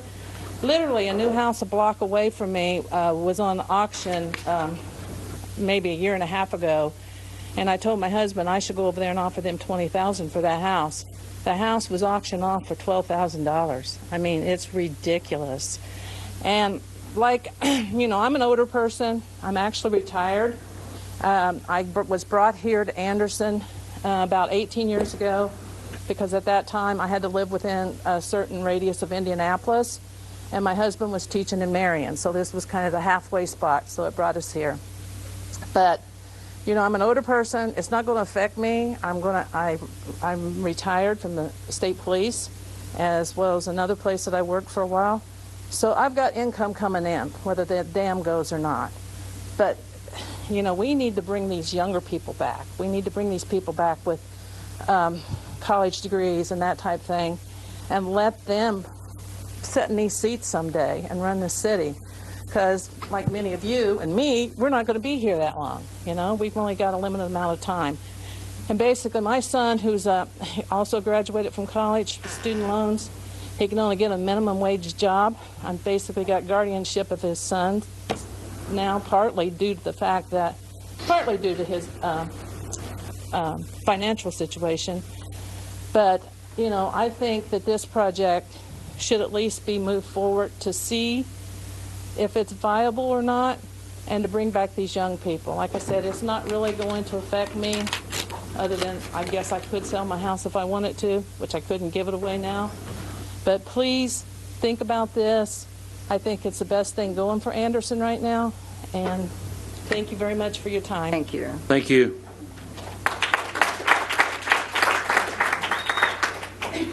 The young lady, did you speak last month? I wasn't here last month. Okay, go ahead. Give us your message. Okay. My name is Emily Emmer. I live at 336 South Madison Avenue, Anderson, Indiana, on the planet Earth. For specifics, as Mr. Papella seems to like those sort of things. So, I am here to say that I am a young person. I am 17 years old. I just celebrated my birthday last month. I have not lived in Anderson a very long time, compared to some of the people in this room who have lived there for their entire lives and love this city. But I have lived here for a majority of my life. We moved here when I was 5. I'd like to say as a young person, I don't think I would stay. There's a lot of places I really like that would be gone if this reservoir is built. Mountains Park is one of the reasons that we moved here. And if this house is built, my home would be less than a mile from that dam. I haven't lived through as much as some of the people in here. I don't know as much as some of the people in here. I'm not going to say that I do. I'm not going to berate you with facts that you've already heard from many people on both sides about, you know, geological and historical things. I would just like to say that I'm praying that God gives all of you the wisdom and the discernment and the unbiased judgment to be able to go through with this for my generation that would like to stay here and like to have a reason to stay here. Thank you very much. Well spoken. No, I'm saving him till last. I let a lady speak. She had spoke last month, and I didn't realize it. Go ahead, sir. I'm Joe Carney. I live at 2428 North Shore Boulevard, and it's a whole lot cooler in the auditorium, so that's where you should be. I think that CED and Mr. Sparks have been disingenuous in saying that there will be no taxpayer money going when we start this commission. There are homeowners, business owners, farmers who have consulted legal advice and in an effort to save their property, protect their property, and they've been told that their lawsuits will be more effective once the commission is established. So if on Tuesday we establish a commission and on Wednesday lawsuits are filed, on Thursday who pays the attorney fees to defend the commission? Taxpayers will. And the attorney fees will just be chump change. We spent $600,000 of taxpayer money on Phase 2. And if you have not read the financial report of Phase 2, please do so. It's a very interesting document. My son is a graphic designer. He submitted a bill for graphic work, that he did for the Mounds Mall display. And when you go through there, you realize that some of the questions that we wanted answered in engineering and geology, that money was also spent on marketing. A ton of that $600,000 was spent on marketing to convince you and the public that this is a good idea. I think I know how you're going to vote. I thank Mr. Dixon and Mr. Bibbs for their pressure to get this ordinance amended so you have some control going forward. And the way the county governments have been worked out of this thing, you are now the largest entity. And Anderson has the most to gain. We also have the most to lose. And let me tell you that we're now talking about bonds. That's kind of a new wrinkle. Who pays for bonds? Taxpayers do.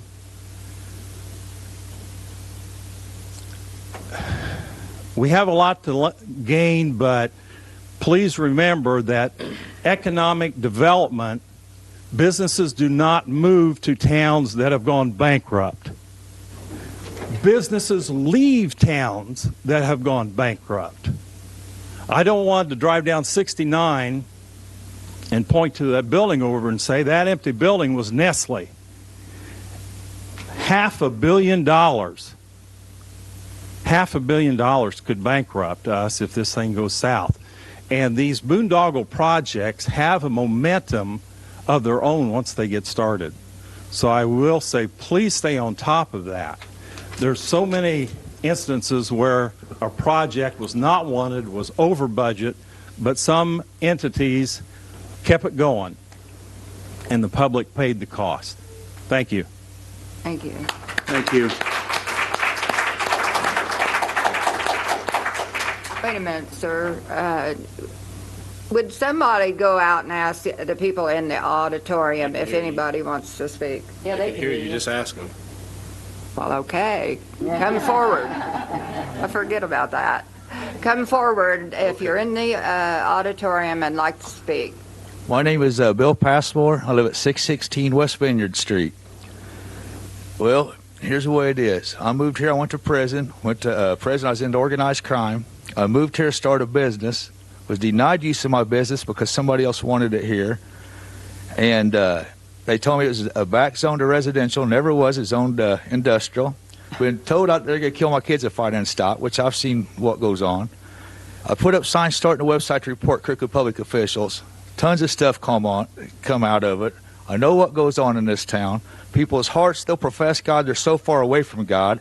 So many people has went along, put kings up in here that aren't kings. They forgot God, who's in charge, and that's why this town has went down. You guys, under false pretenses, some of you, put it that you want economic development, stop the corruption, end it, and you'll get what you want. But you got to stop it first. God's not going to allow anything to happen until that stops.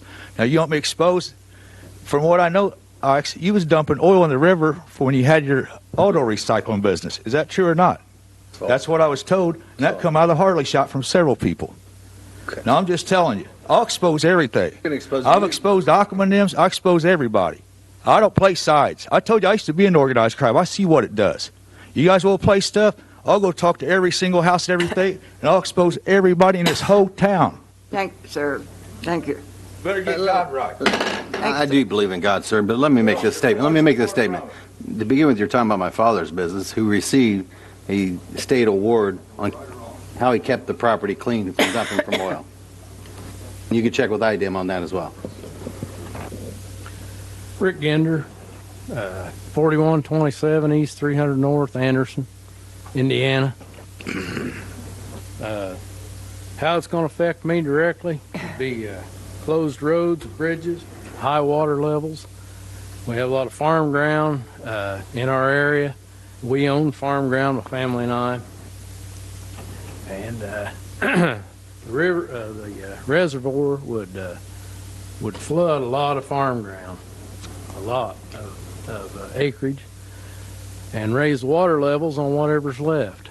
And the farmers are having a hard enough time. Nobody's planting in dry soil this winter, this spring as it is. And If truth be told, I think anybody with half a brain knows it's not going to be $400 million. It's going to be $1 billion before it's over with.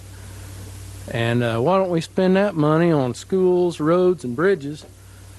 And I think common sense tells me that if you got good schools, you got good bridges, you got good roads, you got good infrastructure, your economic development's going to come.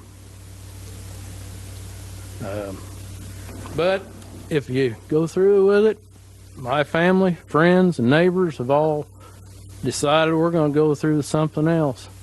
We'll take all of our money in Delaware County. When Ricker's name came out, that they were involved in this, we stopped. They've lost $6,000 plus a year just from my family. Thank you. Thank you, sir.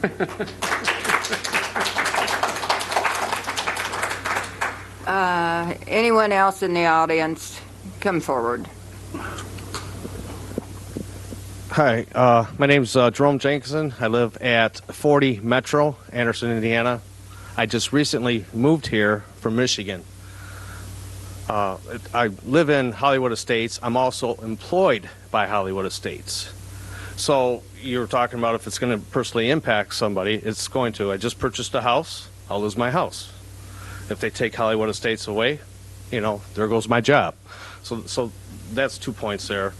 The other thing that I just wanted to make a couple comments was, and just listening to people, and this is my first meeting that I've come to and listened to all this and getting caught up with all this reservoir stuff. Maybe on some of these people that, well, Mr. Parks mentioned something, or Sparks mentioned something about building another trailer park. Well, there is one there right now, or mobile home park. I don't know if we have to develop another one in this town, but there's one there. So if anybody wants to move there, they're more than welcome. The other thing is that maybe that somebody can think about, and which I don't know, maybe on these people who are going to lose their land and stuff like that, maybe they should consider, I don't know if there's anything like mineral rights for these people, that they're going to profit off the water. I don't know if that's any possibility for these landholders that are going to lose their land. So that's just my comment. Thank you. Thank you. Okay, before we vote, are you going to speak? Yes. Come forward. Yes. I'm leaving that guy to the last. Okay. You still have a few more. You want to meet? In the auditorium? No, there's a couple standing here. Come on. Okay, just come up here. No, I'm going to let her speak first. Okay. I'm Mary Brock, and I live at 4429 Mellon Court. I can't. I'm Mary Brock, and I live at 4429 Mellon Court. And I've lived in Anderson all my life also, and I love the city as well, dearly. And I also could go someplace else if I wanted to, because I have the means and the ability and the education to do that. However, I've been in project management for about 25 years. And I've looked at this, I've gone to some of the different meetings, and I look at the financial statement, and I'm amazed. I mean, I've done a lot of projects, and it's kind of terrifying to me to look at that and think that we're going to spend $28 million more on this when we don't have the facts. We don't have the government approval. We don't have the license. There's no way in a private sector would that ever be allowed to happen, never. And I'm just amazed. And for $28 million, can you think what that would do for Anderson? And are we going to go through this and then have, as they say, all these lawyer fees? And then there's also, where's the risk assessment? I sat in a meeting last week, and a man from FEMA was there, and he talked about that. He said he couldn't believe he hadn't seen one. He'd been in FEMA for over 30 years, and there was no risk assessment for this. And he was talking about how in one of the floods he had seen, and he mentioned the cemetery down here by Precious. And he says, if it floods, you can have coffins come out of the graves. He had seen this. This is not made up. This is actual fact. Somebody with 30-some years. Are we just going to ignore people who have experience? We call that lessons learned in my business. We look at other projects and we see what's happened, and we try to learn from that. And here, I don't see that. I see we look at people who have experience, and we just want to negate it. And it's like, we really want this. We feel this. I do too. But maybe this isn't the answer. Do we want to be in a worse place? I want better. I want Anderson to be better too. But I want it to be, we need to put more thought into this. And I guess there's also, like the risk assessment, another thing that was mentioned was quite often there's leaks. There's a man on the natural resource who said this would keep him awake at night. He has 30-some years. It would keep him awake at night, this project, because there's veins of gravel and sand right next to the river. Are we going to ignore this stuff? I just am amazed. If I presented something like this at my work, they would laugh at me. And as I said, I really do care about the city. I love it. And so I just would ask you to consider that maybe with some of the suggestions, like not giving away the power to this commission, keep it within yourselves. Find out more information before you give up that ability to spend that $28 million. And do some more research. Why not? And like, where are the customers? Where's the investments? I keep hearing about there's no concrete. I don't see, where are the customers? Where's the investors? Who's going to buy the bonds? What happens if it does go bust? That's called risk assessment. Where's the risk assessment? Where's the market analysis? Who's going to buy it? How much? How much is it going to cost? But the main thing that blows my mind is we don't even have the government approval, and some of the reports haven't even been given in the format that the government requires. So I just ask you to consider this. Think of it as another alternative. Thank you very much. You're welcome.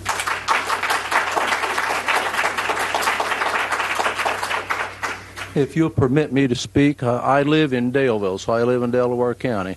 But all of but I grew up in Anderson. I love Anderson, love Mounds Park. State your name.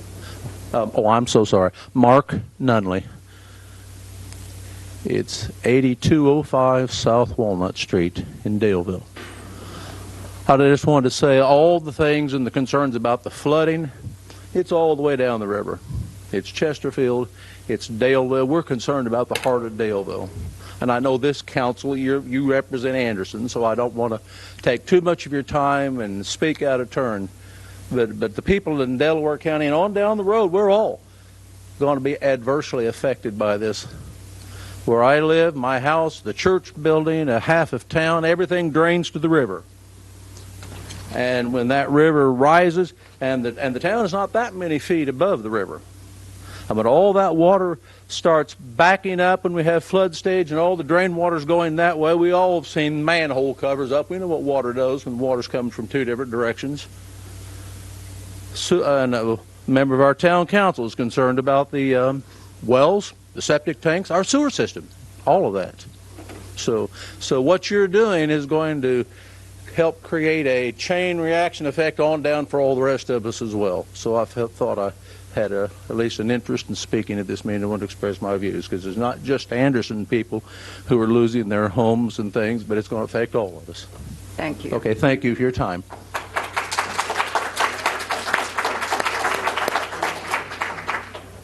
My name is Gracie Succo, and I live at 2607 Chesterfield Place, Anderson. And my property backs up to the river. I own to the low water mark. Right now, the low water mark is only about 20 feet down below my house because of the high water. But if you look on the map on moundslake.com, you can put in your address, and I've put in my address. And the red line goes right across my living room from my sliding doors out to my side yard. And so, most likely, my home will be one of the ones gone too.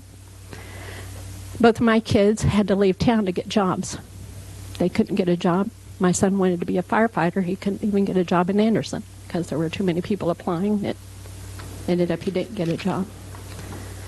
I don't care if I lose my home. I'll find a place. God's always taken care of me. I didn't find this home. It found me. I've lived there 31 years. And I love it. I love the river. I feed the wildlife. People are sick of seeing pictures on the Facebook of the animals that I feed and the pileated woodpecker pair that come to every day to my feeder. The cinnamon raccoon that comes to my door wanting to be fed. I love that environment. But I love Anderson. And I love the park. I love walking the river. It's an environment that is dear to my heart. The people of this town mean more to me. And I'm telling you, God has set in motion a way that nature finds a way to adapt to what happens. We've proven that over and over. The river below my house has been changed twice. It used to circle way out behind Farmore. Farmore's not there anymore. I still miss that store. But anyway, and nature adapted to that. Our kids are not adapting to what we've got right now. And I would love for my kids to come back home. And I love it when my daughter got on Facebook and a bunch of her friends started saying, I cannot believe the possibility for Anderson with this reservoir. We could come home. The possibility exists that we can come home. I want to thank the attorney who came, who set out methodically exactly what we want to find out in phase 3. That was great. He set it out just like we have done, and I appreciate that, because that's what we need to know. And that's what you will appoint somebody to help find out through the commission. The commission needs to seek that information. And I need to know it for me, for my future, for my children's future, but my grandkids. Wouldn't it be great if my grandkids could come home? I'm expecting my first great-grandbaby. They're in Texas. I'd love to have them here. But I appreciate your patience. I appreciate what you've listened to. And all of you have delved so carefully into all of it. And I appreciate that. Thank you. Thank you. How many more people are going to speak? Hi, my name is Michael Gwaltney. I live at 3104 East 5th Street, Anderson. The way this will affect me is two things I enjoy the most. Is to get on my bicycle right through Rangeline Nature Preserve and ride along the Riverwalk all the way through Anderson. It'll affect most of that. And the other thing I enjoy is to kayak from Yorktown to Anderson. It's one of the most beautiful spots along White River. And it would take that away, so if I had to do either one of those things, I would be going out of town, spending my tax dollars someplace else out of the county. And I would like to get a show of hands of everybody in here that's ever seen a bald eagle before in the wild. Yeah, quite a few. How many have seen one on White River? That's pretty good too. Yeah. And if the reservoir goes in, I doubt if we'll ever see one in that area. And if we do, it'll probably become a protected area because there's a bald eagle there. And that's all I have. Thank you very much. One more speaker. Come forward. Hello, my name is Reagan Reese. I live in Newcastle, so it's not Anderson. It's 2899 South 400 West. But I do go to school at Shenandoah, which is close to Anderson. And I came here with my friend Alexa Kinsey, and we're part of the Ag Issues team for our FFA chapter at Shenandoah. We've chosen the Mounds Lake project as our topic, and we have to come up with pros and cons, but we don't form a conclusion. It's made us coming to, getting involved and seeing what it's all about. It's really made us interested in this topic, and I just turned 18. Like I said, I spend a lot of time in Anderson, so I would like to see, just personal opinion, I would like to see Anderson, take some risks, see what's going to happen.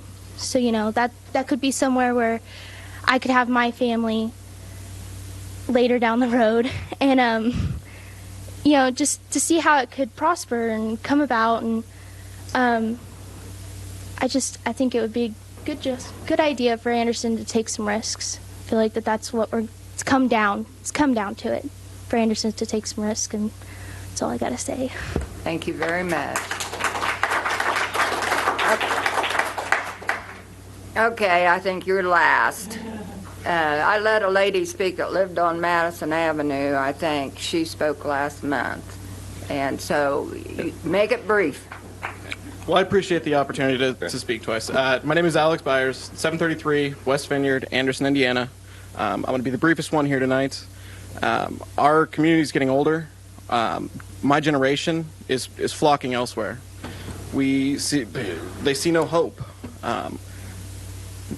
I'm just asking that you say yes to hope, say yes to possibility, say yes to giving us the opportunity to get the answers that everybody wants. That's it. Thank you very much. Hey, with that in mind, anybody in here that didn't speak last month? I did, but there is something I'd like to add. If you're going to have her talk, Donna, you need to have her come to the mic. What did she say? I didn't hear what she said. She's got something to say. She would like the opportunity to speak again. Well, if I let you do it, I have to let everybody do it. Yeah, That's going to be if the it's problem. something new and it's brief, if it's something new and it's brief, I would let her. If it's something new and she's brief with it, I would let her. I'll be very brief.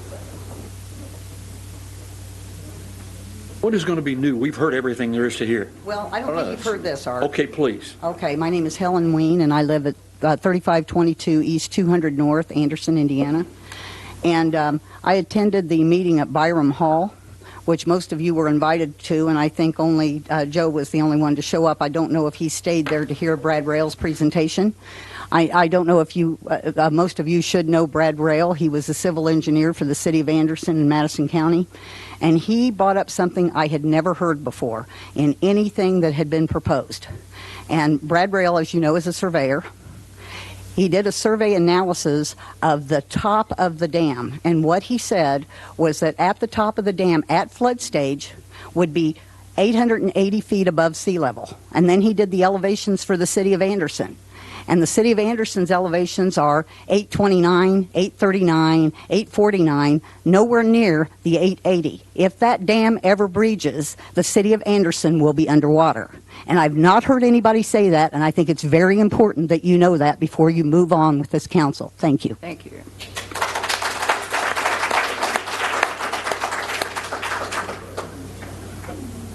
Name and address. Good evening, Council President, Council. My name is Brad Land, 3155 West 32nd Street, Anderson, Indiana.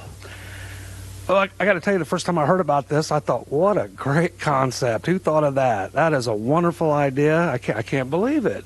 What a great opportunity to do something for Anderson to help us get back to our former glory. We work hard here in Anderson to keep things looking good, but it's a tough sell.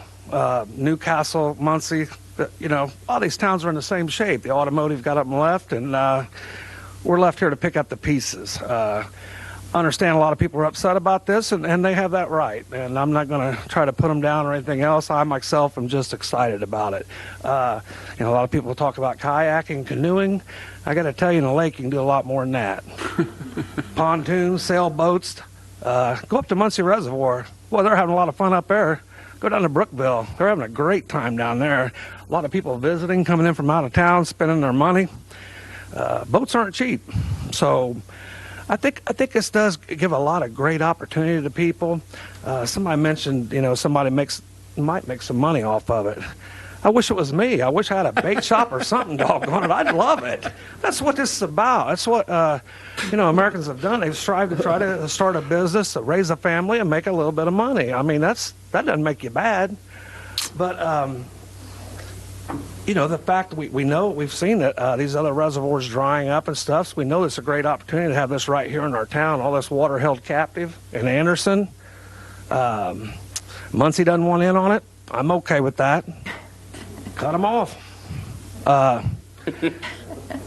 We've all seen the despair around here. We've all driven around these brownfield properties. We know what it's like. We've seen our friends get up and leave, and their kids go to college and not come back because there's not anything waiting on them. Can you imagine the jobs around this reservoir? They're already lining up just on speculation. I can imagine what it's going to be like when it actually starts taking shape. Mounds Park, I understand the concern over that. That is what a great place. Their business is going to go tenfold, I promise you. There'll be people all over wanting to go to Mounds Park because it'll be right on the edge of the reservoir. What a great place to be. So it's a great opportunity for them as well. I'm sure they're going to have to take some steps to safeguard the mounds and the fin and the other things out there that are important. The bats, I think they can fly away if they need to, but I do understand the concern for, you know, nobody loves nature like I do, but I also like But I also like the idea of being able to do it in a lot of different ways. I understand that not all of us canoe. Some of us like pontoons. So there's a lot of opportunity for everybody. And for those people who are into canoes, White River runs all the way through the state of Indiana, so you're welcome to enjoy other parts of it if you like. But I just hope that we can study this a little further. There may be a stopping point. I don't know that. We've got guys come in with their opinions and everything, but I'd like to see it move forward, and I just hope you'll support it. Thank you so much. Thank you. Are you wanting to speak, ma'am? Anybody else want to speak? If you are, get in line, please. If not, it's now been 2 hours into it. My name is Joyce Moore, and I live at 136 Haverhill Drive in Anderson. I've lived in the same house for 48 years. And I can tell you that this is going to affect us all. And I know that this is tearing this community. But there's an old saying my grandmother used to say, don't get your cart before your horse. And I think that's what the attorney was telling us. You want to assign this committee. Well, get what you need, get the assurances that you need before you do that. That's all I'm asking. Thank you. Thank you.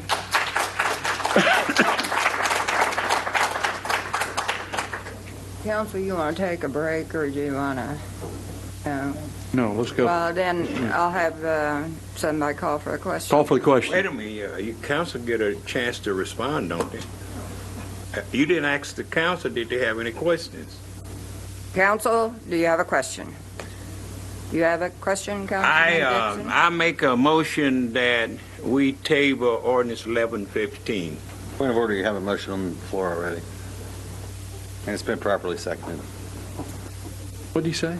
You have a motion. Are you saying that It was the moved and council? read that this amended ordinance is up for a vote. You've had discussion on it, now you're trying to make another motion. We're into the amended part, right? Yes. Cam, you better get up here.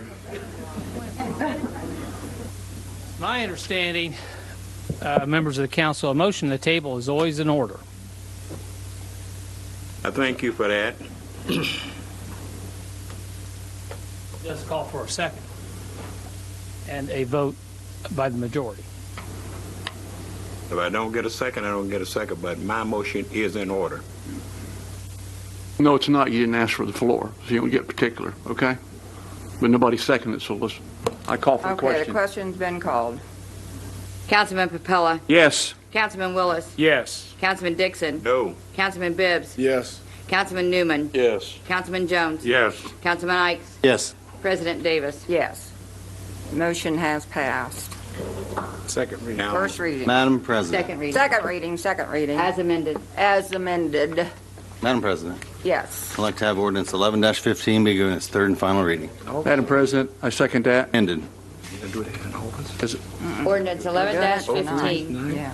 As amended. An ordinance of the Common Council of the City of Anderson, Indiana, establishing multiple county infrastructure authority. Any question from the council? Call for the question. Question. Councilman Papella. Yes. Councilman Willis. Yes. Councilman Dixon. No. Councilman Bibbs. Yes. Councilman Newman. Yes. Councilman Jones. Yes. Councilman Ikes. Before I cast my final vote, I'm going to make a brief comment similar to what I made last week. I truly do understand that this is a very emotional topic on both sides.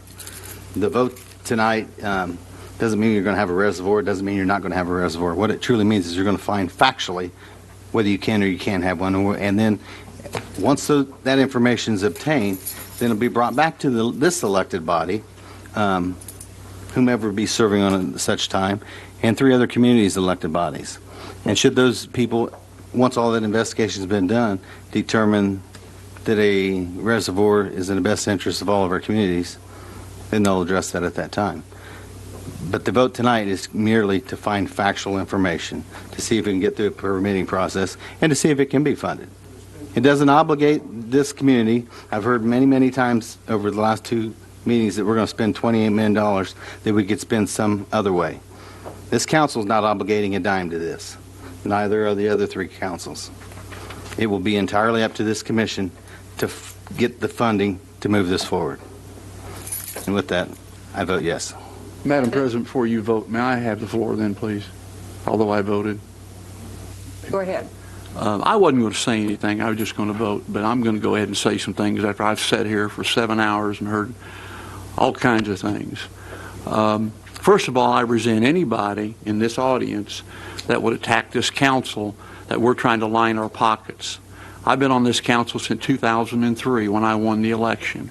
And the first thing I did was sit down with Kevin Smith as mayor and his elected people. And the first thing I said was, we can get the Colts back in Anderson. And he kind of looked at me and said, you know what? If you can do it, do it. I said, I need your help. My family and I spent well over $300,000 out of our own pocket to bring the Indianapolis Colts back here. I took people and flew to Terre Haute, met with Mr. Polian, met with Steve Champlin, met with all the coaches to get them come back. And God love us, we got them back. And I want to tell you something. I don't think there's anything happened in Anderson since 2004 that gives us the recognition of the Indianapolis Colts being in Anderson, Indiana. It may be only for 18, 19 days, but I tell you what, I continue to do it.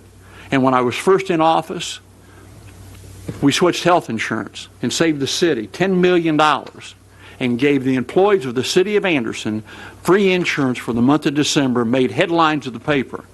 So everything I do is for the betterment of this community. And for someone to come in and attack Councilman Ikes really, really upsets me immensely. A lifelong resident, his family, and if you have no more common sense than that, do me a personal favor and do not show up. And one other thing I'm going to say, I'm tired of people coming in here reading to me. I'm a college graduate, I know how to read. This stuff they brought to me is completely insulting. Completely insulting. Why did you bring it today and give it to me? I voted yes, and I'll continue to vote yes. You done patting yourself on the back. You attack Ollie. Excellent. That's true. You attack Ollie. You're the one who attacked first. Point of order. Out of here. Want to attack me? Your vote, Donna. It's up to me to vote. Yes. I vote yes. Thank you. With that, ordinance 11-15 has passed the Anderson City Council and waits on the signature of the mayor. Thank you. Wait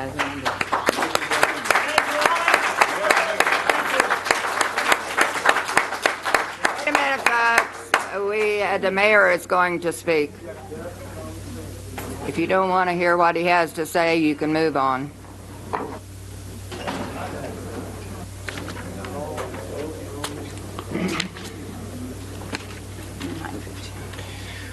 Well, Not too welcome to council fortunately, meeting this not evening. too many left. I sat on council for 10 years. It wasn't this council. It was the one across the street. You're going to have to speak up, Mayor. They can't hear you. Thank you.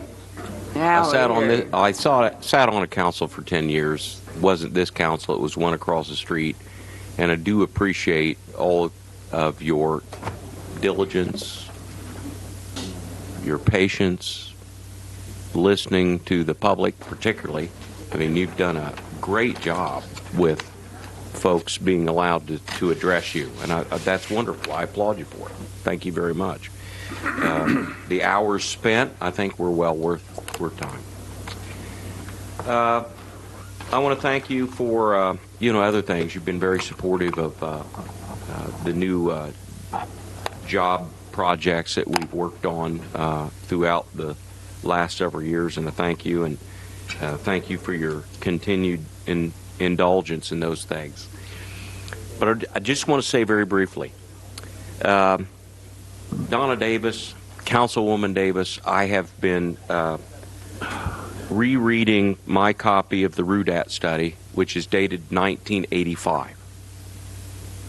And then I have been rereading today also my copy of the Downtown Redevelopment Plan dated 1989. And there's a common denominator with both those.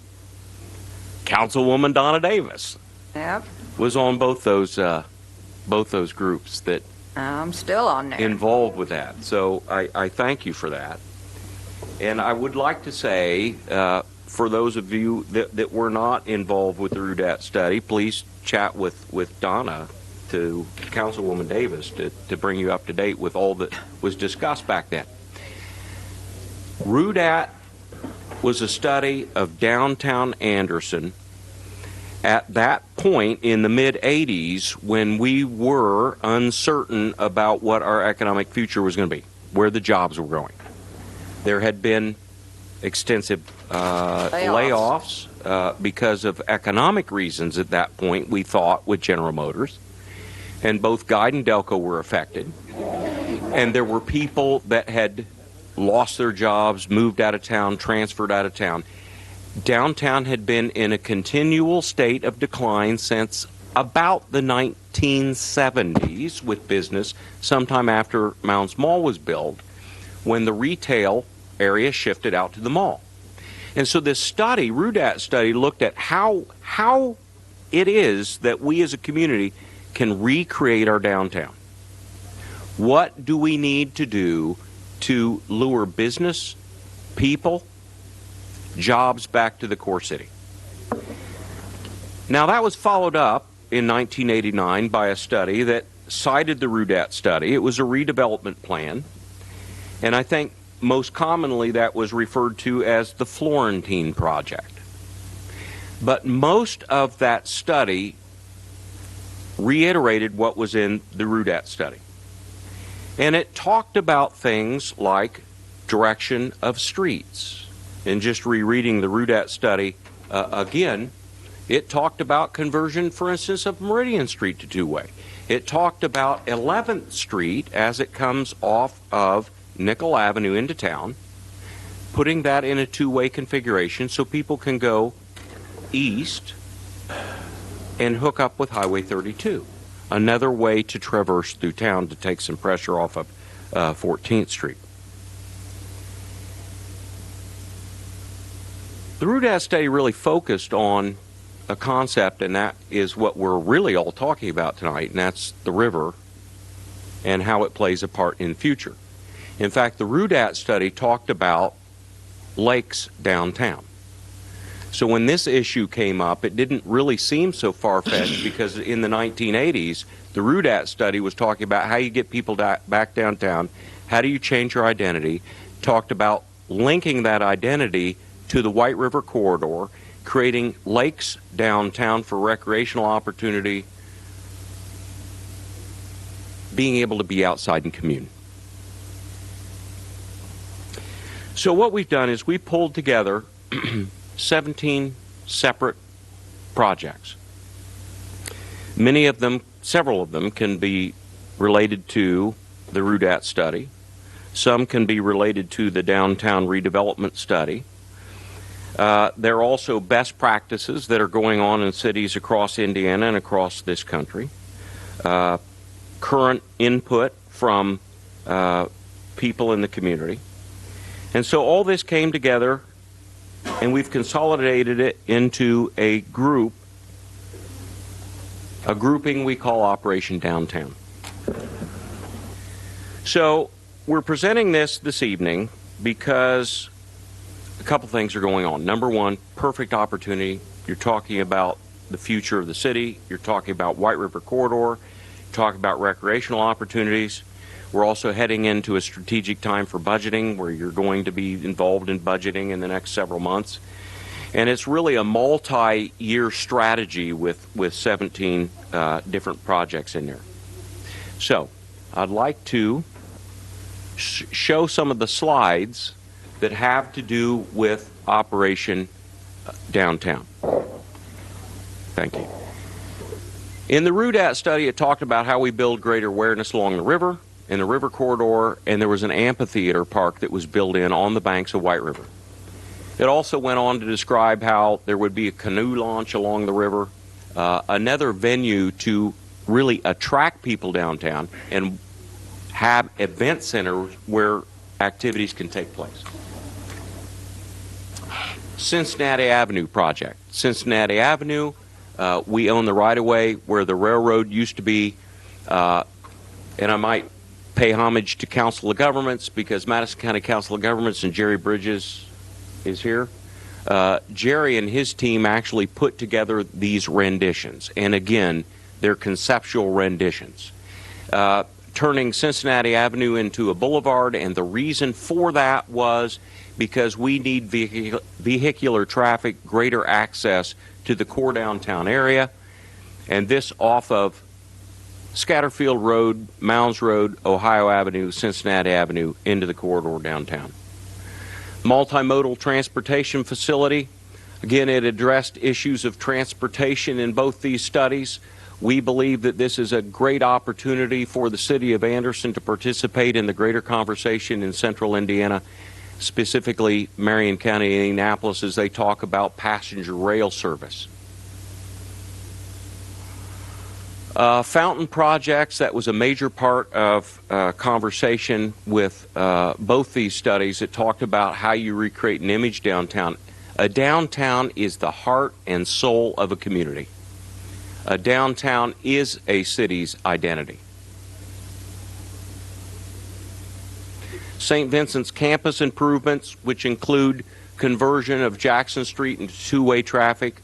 Two-way traffic, our traffic engineers would advise us, is actually safer for pedestrians because traffic is moving slower, but also keeping in mind visually adding green features, aesthetic beautification.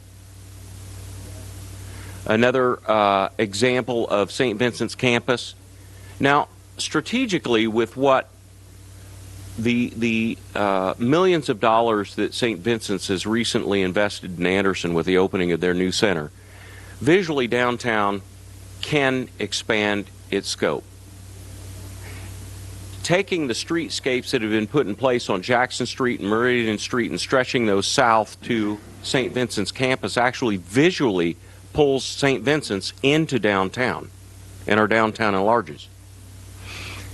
And I've also noticed, of course, they have thousands, hundreds of employees and thousands of visitors to St. Vincent's every week. But most importantly, during good weather in particular, you notice people that are out walking the area. And we're wanting to expand that scope where they feel comfortable to be. And it also adds for retail to be filled in. Main Street, a two-way conversion to Main Street. This would be here in the 700 block outside City Hall. 17th and Jackson, trying to continue the corridor that these studies have talked about. And we continue to talk about the ease of access for people visiting downtown, not only how to get in downtown, but how to traverse downtown and then ultimately find their way back out again.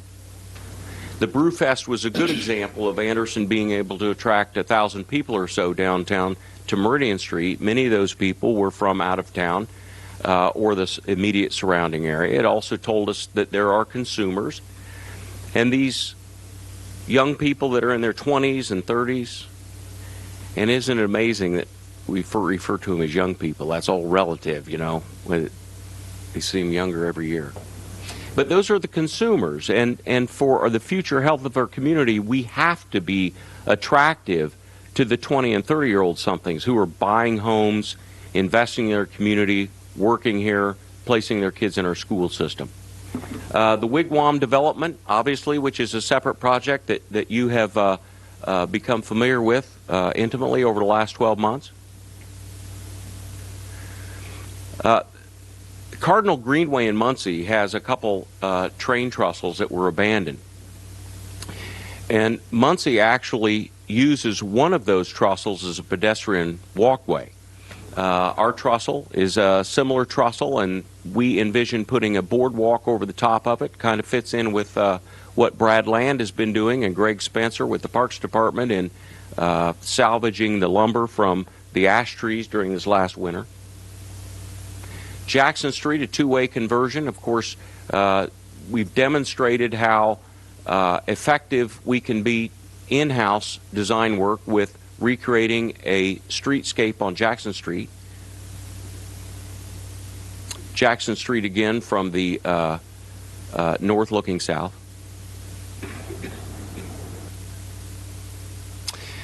Another concept, bicycling in many communities, alternative modes of transportation in general, Bikeways, pathways, Monon Trail has been a economic driver for areas of Indianapolis and northward into Hamilton County. The Bicycle Coalition, and specifically Ben Orcutt, came to us with an idea that said we could actually create a pedestrian bicycle throughway traversing east to west through the heart of the city. Not only does it touch the central part of the city, but it also goes through the historic district and Sleepy Hollow, and then we can actually link that at both ends, the east and the west, with the newly completed river trail. So we'll have a complete circuit for bicycling and walking. Another rendition, again from Council of Governments, with Atwood Alley. And the reason why it's called Atwood Alley, Ben Orcutt brought my attention, is because if you Google map that, what I considered an alleyway, heading east through Sleepy Hollow, it's actually labeled as Atwood. Kramer, hate to interrupt you. Where's Sleepy Hollow District? down I'm on sorry. 11th Street. isn't Sleepy it? Hollow, West 11th Street. Yes. West 10th Street. That was West back. 12th Street. You're going back some time. Senator Lannon lives in Sleepy Yeah. Hollow. It's a wonderful They don't area. call it Sleepy Hollow anymore, though. What do you call it, Senator? Home. Oh. Sleepy Hollow. He's never home to sleep. Good so- answer. Good answer.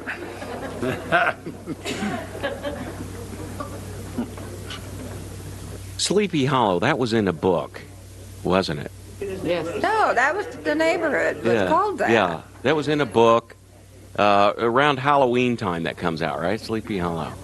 Oh. That's the Again, one of the particular focuses of all these studies, it was talking about the gateways into downtown and the water features, and really tying our main natural asset, which is the river, and identifying ourselves as a river community. And they talked a great deal about water features. And last, near last, is the athletic park. Athletic Park, we believe, is as important to Central Anderson as any of these others. It's been a great asset for cities since 1923. Right. Do you remember, Donna? You're insulting me. No, I did not, no. But we believe multi-purpose fields based on survey through the Parks Department about general reuse, and they used a great company to look at this, making this an asset to downtown Anderson. For instance, after the July 3rd events going into July 4th in our parade, Corey Cox will be set up down there, for instance, and have a concert after the fireworks display off here in Anderson, downtown Anderson. So we believe in the reuse of Athletic Park, that it's an important feature. And talking with a number of people about what those features could be, it includes a running track, it includes an open, nondescript, non-specified grassy field, a soccer field, and also a softball diamond. Now, one of the needs that continually comes up through our park department is needing additional softball fields. We do have some senior softball players that used to play on what is now Anderson High School diamonds, and they have been prohibited from doing so because of other uses of it. So we know that's an important group of people, and we want to make sure that we answer their needs. It also involves the restoration of athletic pool, and also in addition of a splash pad area. That would be our second one in Anderson. We know that the splash pad is used heavily, and we think the combination of a splash pad and a public pool, a historic structure, important in the future of Anderson. Swimming, I think, in public pools has been diminishing over the last number of years all across the country, probably for reasons of air conditioning and other things. And I don't think that we can continue to maintain two pools. So a pool downtown in a central location, coupled with splash park that really appeals to a broader age group, I think will be an asset to downtown. And then also in the park would be an open-air market, not necessarily for a farmer's market, but for other types of events and venues also. The city also has some responsibility in it. We have public parking areas. 7th and Meridian is a good example, and there's another one at 7th and Brown Delaware Street. And we need to do some re-landscaping, leading by example. And finally, of course, we have, as a community and as a county, we have been working on trying to resolve a problem. It's a very expensive problem, and it is the replacement of the 8th Street Bridge. We believe the design for the 8th Street Bridge is essential to downtown, creating an identity for the city and adding amenities and aesthetics to that bridge rather than just a concrete edifice. And finally, the 8th Street corridor, where we're also focusing then on bicycle lanes and adding some green space amenities. One of the things that's pointed out and very observable if we start at Scatterfield Road heading west on 8th Street through town, it really is a rather pretty drive until you hit College Drive. And then from College Drive through town to Brown Delaware, it's really devoid of much in the way of trees and green space and greenery. And we think adding those amenities will also be important. And finally, last, Council of Governments again has helped us on community wayfinding signs. These are signs that you find in many communities. It just helps people navigate your community, your city. You'll find some remnants of why signs are there or the necessity for them periodically. And for instance, Madison and MLK is a good example. We have just freestanding on a single pole a sign that says hospital that way. So we know that wayfaring signs are important, or at least signs in directing people around. We believe that actually expanding these signs into wayfinding maps will assist our visitors as well as our friends finding their way around town. So that's the conclusion. You gave me 10 minutes. I look forward to meeting with all of you to discuss this.